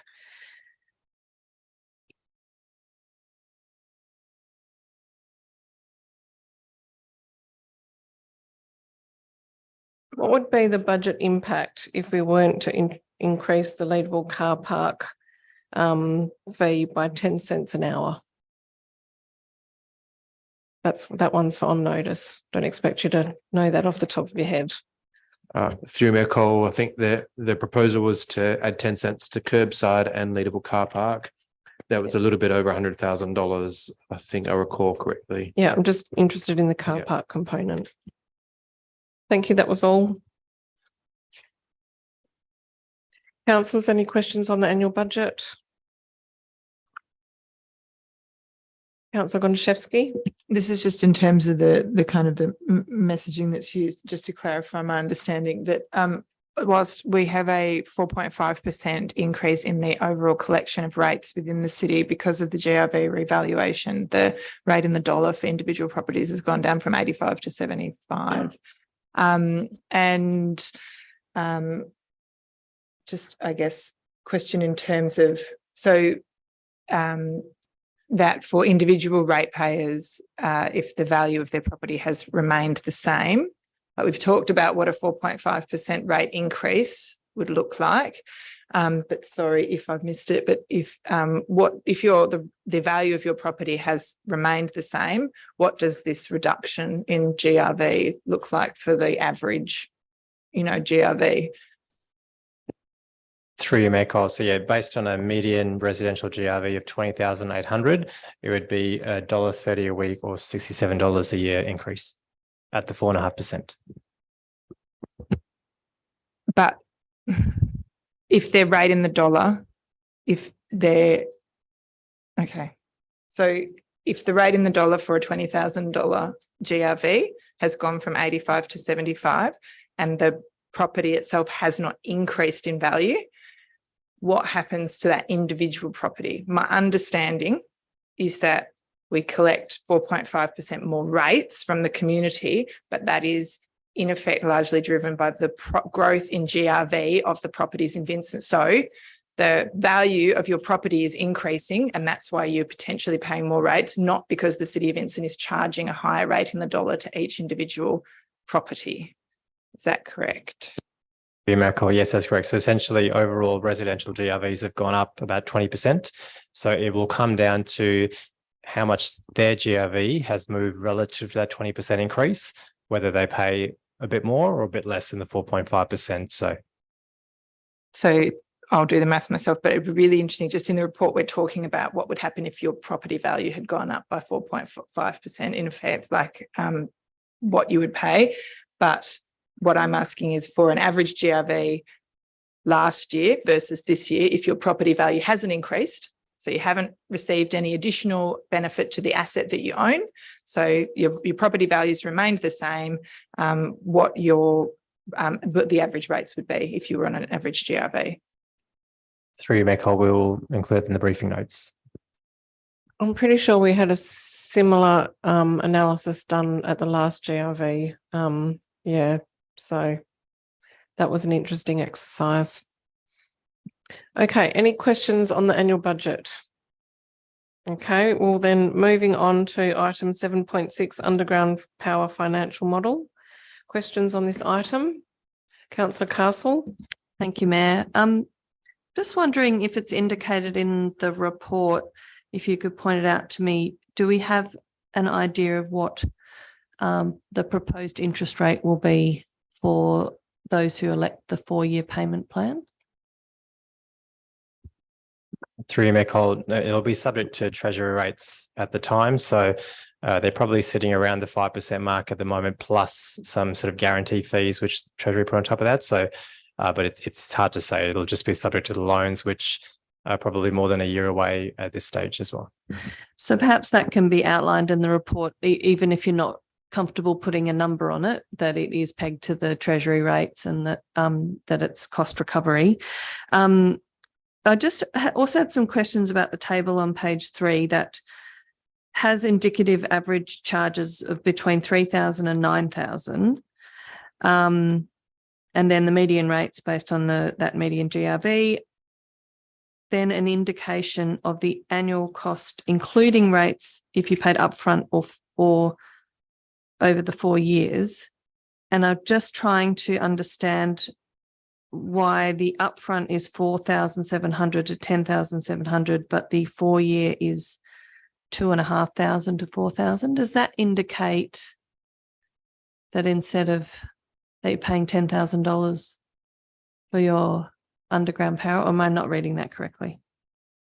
Through you, Mayor Cole. So essentially it's saying what it would be upfront, your total bill for the year, including your sort of median ratepayer annual rates notice, or what you would pay per year for 4 years, including underground power and your annual rates notice.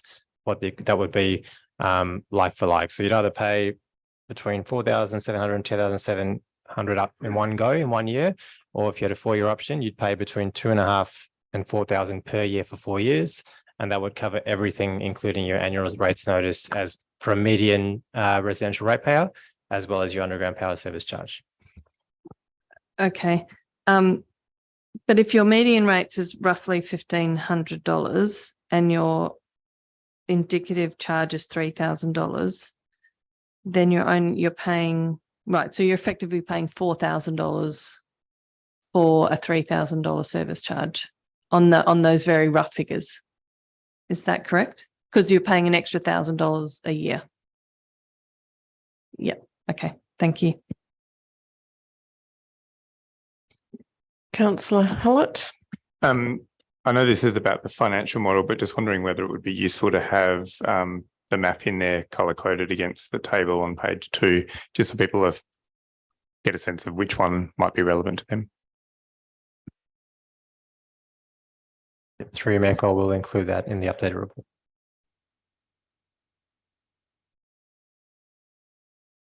Thank you. Councillors. Councillor Uplow. Thank you, Mayor. What's the total amount of funds through the life of the project, approximately, that the 30% or more ratepayers who will be subsidised and under the deferral plan, what's the total amount that is effectively subsidised by that the ratepayers that aren't going to defer or are not eligible because only 70% will qualify, given that there's the proceeds in the Tamala Park Reserve, the 1.5 million already rated and the 2.1% rate rise from FY23?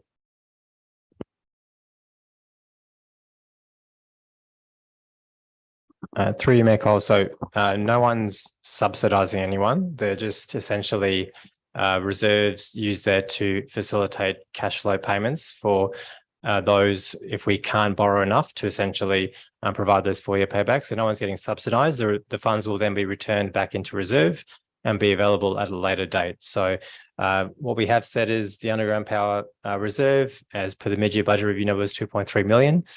Tamala Park, from memory, ranges between 5 and 10 over the life of the project.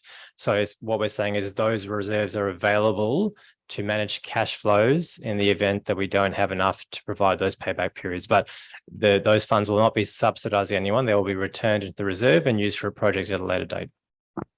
I mean, subsidised just because as those funds are used primarily for the 70% that defer in that period, albeit that the funds will be returned in a 10-year period, subsidised in the sense that those funds won't be available to reduce the impact on municipal rates for all ratepayers.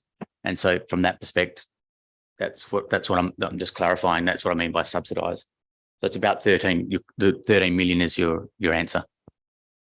Through Michael, no, that's not correct. It's what we're saying is those reserve balances will sit in that range over the entirety of the project, and they'll be used at various stages depending on what's required. But no, the whole 13 million will not be used, but it's available if it's needed, essentially. So, what do you have any idea about what proportion of the 13 million might be utilised for that purpose? Through Michael, not that specifically. We've included the sensitivity analysis, which shows how low our total cash balance gets, which incorporates those reserves. So that just gives an idea of the lowest point. It doesn't essentially calculate the percentage of reserves that would be used over that period of time. But I would just preface that with it is subject to 70% requiring that. If only 50% of the people want a 4-year payback option, then we will just solely borrow those funds from Treasury and we will not need to use reserves at all. So the reserves do give us some flexibility if there's recoverability issues and if there's essentially Western Power cost increase, and that impacts our ability to borrow as well. Yeah, you touched on this before in another item, but I'll ask it again. On the basis that that the 70% of ratepayers wish to defer their contribution because the treasury rates are very low, how practically will the city determine the financial hardship? Like, how would you actually really determine that? What information would you need from ratepayers to make an assessment as to who would receive that that generous subsidy? Yeah, through your call, we have financial provision hardship guidelines, so we would just follow those to determine which ratepayers would be eligible in that instance. Refer to that policy. Councillors, any further questions on the underground power financial model?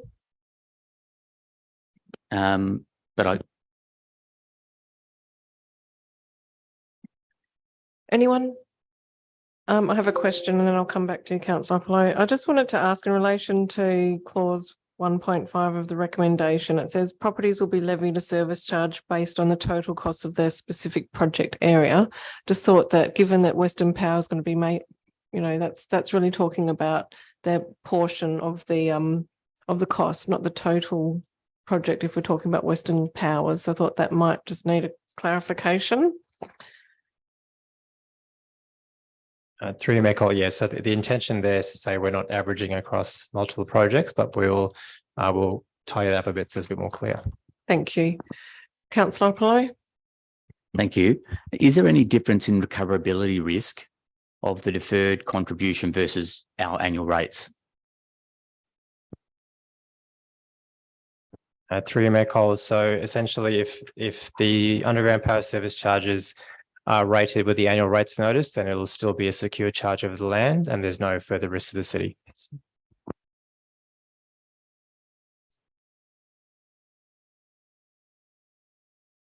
Actually, that's fine. Thank you.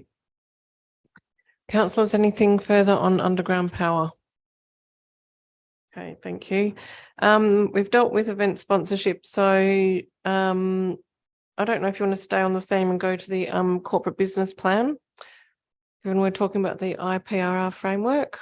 So we'll go to item 8.3, adoption of the corporate business plan 23-24 to 26-27 and 4-year capital works program, the same period. Questions on this item? Okay, thank you. Then we'll go back to item 7.8.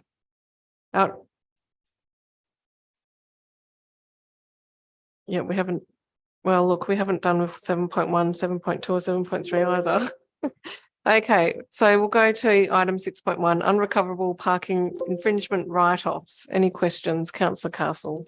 Thank you. I'm just wanting to know if we've got some more data about how this compares to previous years. We've not seen this come before council before that I'm aware of. And I'm just trying to get a sense of how does $170,000 compare to every other year and other local governments? Is that extraordinary or normal? Through your Mayor Cole, this is an extraordinary item. It's not the normal yearly waiving of infringements.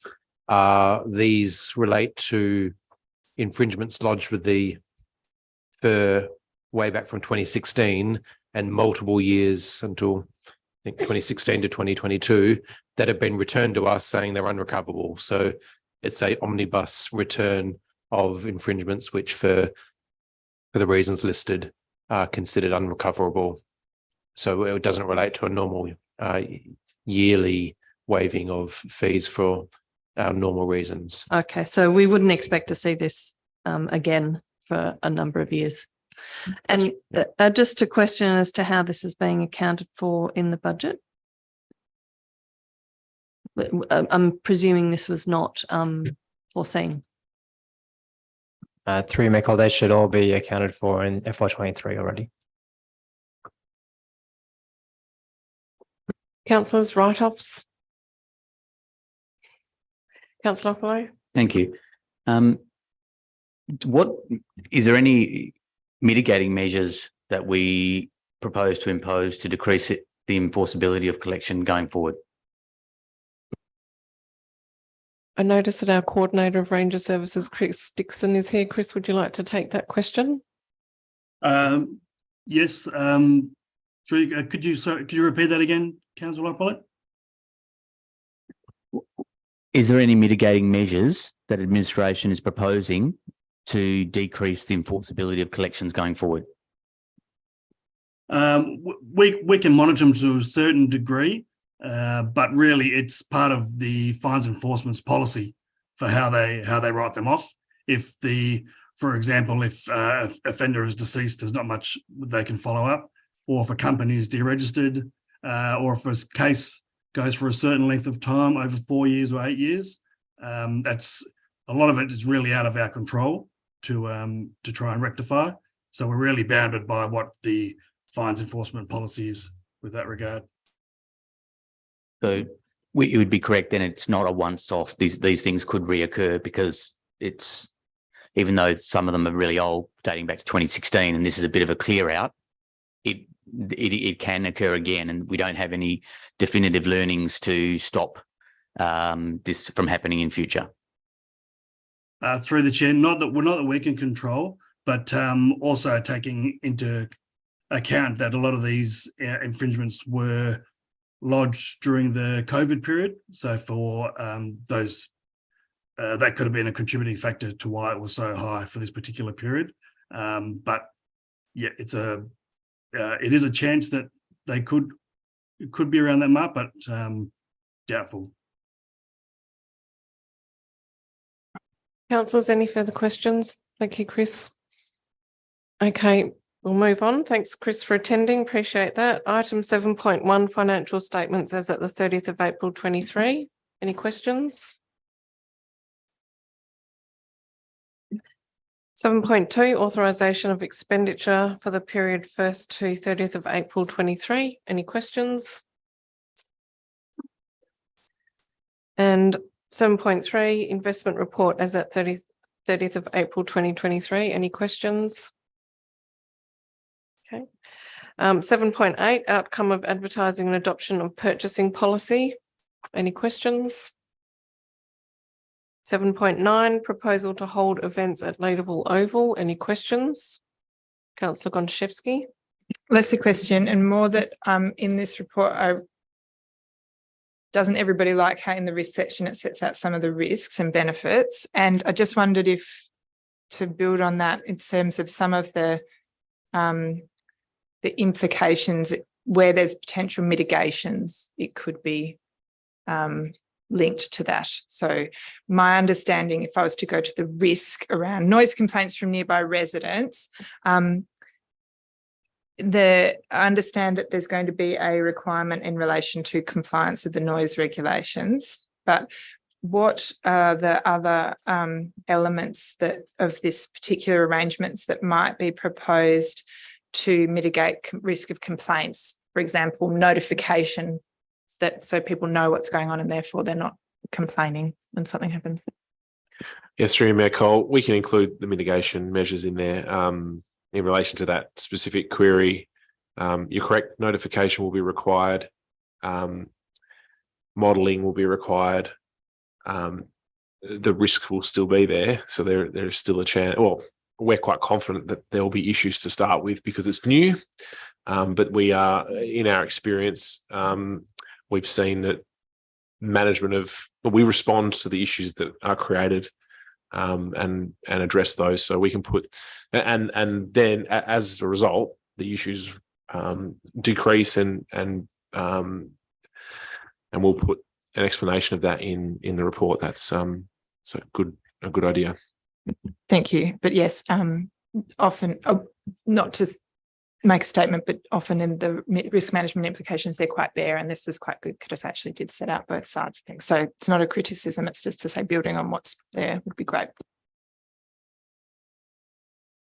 Through Mayor Cole, I just had one thing I needed to mention. The applicant has emailed us just pointing out that they were hoping to use the area between the two club rooms throughout the whole year, and they didn't see that there would be an issue with that in relation to other events that are held at the Oval, which is true because no one really uses that area except the clubs. So if the clubs are happy for that area to be used, then by the applicant, then we don't see an issue there. So we will be making some changes to the recommendation to align with that so that they have a license for that space throughout the whole year, not for the Oval, but for that space. Thank you. Any further questions? Councillor Apollo?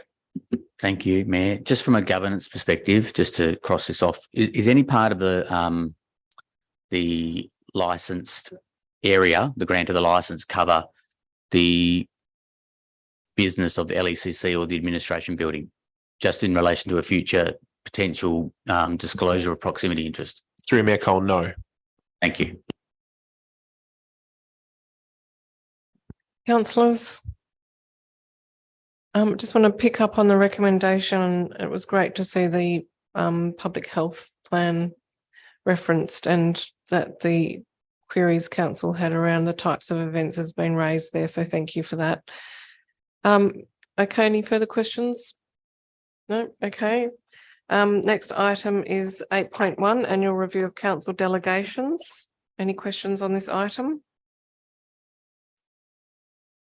I had a couple of questions. I just wanted to ask about the change to delegation 2.2.18, which is about new licenses and leases for, I'm not sure if we call it tier, category 1, like the smaller categories. I just really wanted to get a little bit more understanding of the rationale for that, given particularly that that could be a new community group or sporting club coming into the City of Vincent, and council being quite, interested in who we're leasing our buildings to and what benefit they bring to the community. Through you, Mayor Cole, all new leases still have to come to council. So this delegation is only changing for anyone who's transitioning to the project, the new framework. But any new groups coming into the city wanting to take a lease that don't currently have a lease with the city would have to come through council. Okay, could that, I mean, I just didn't read it in that way, so that's great, but does that, because it says authority to approve and execute any new lease, license or management agreement in accordance with the property management framework, or, and then it goes on about variations and extensions.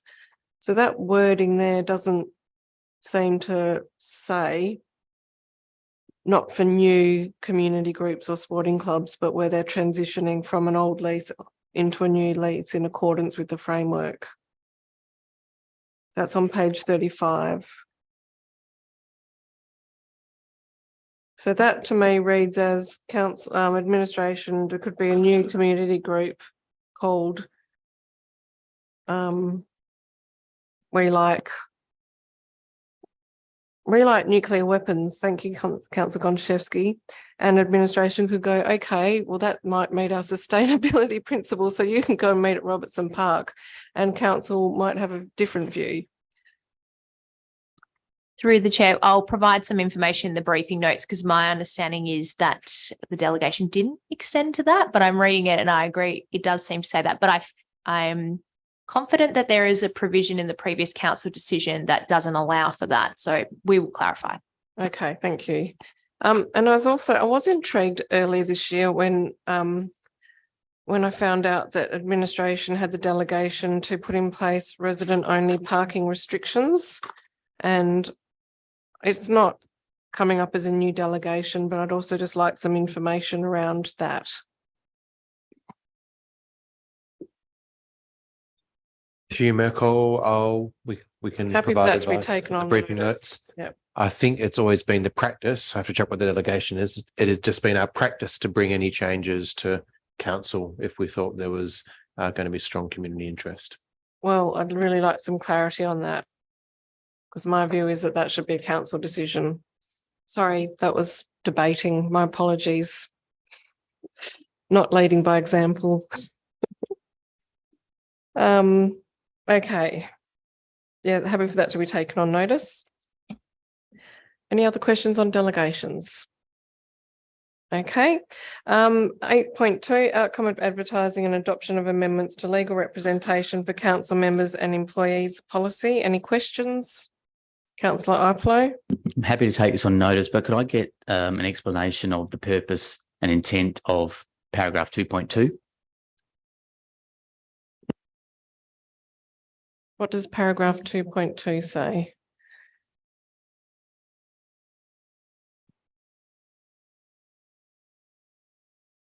Do you want me to read it? 2.2, the city will not approve unless under exceptional circumstances, the payment of legal representation costs for a defamation action or a negligence action instituted by a council member or employee. Could you repeat your question again? Sorry, that you wanted to clarity about what that means. No, why is it that the council, the position, sorry, of administration and this council is that if someone was defamed, that in the course of undertaking their duties, that this policy would not permit any representation, and that presumably my next question was, does the insurance policy of the city cover such an incident where everyone's acting in good faith? Through the chair, confirm we'll provide some information in the briefing notes. Yeah, and just a second question on that. It's not clear as to whether that clause is saying, is it both for the plaintiff and the defendant, or in that situation, or is it one or the other?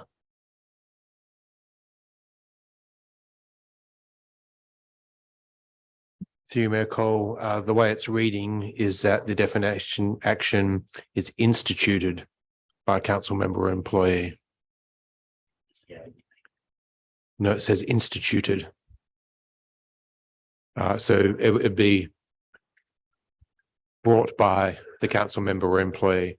And this is pre-existing language from, I think, a 20-year-old policy, and our permanent executive manager of governance might have a view on that.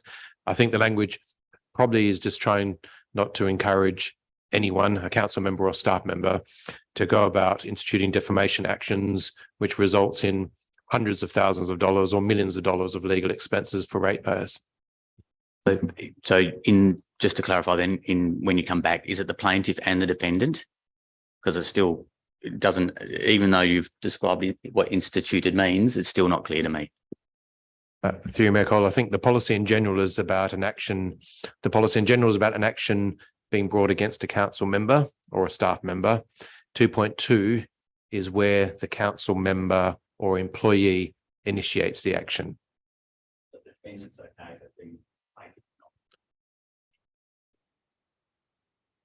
Unless there are exceptional circumstances.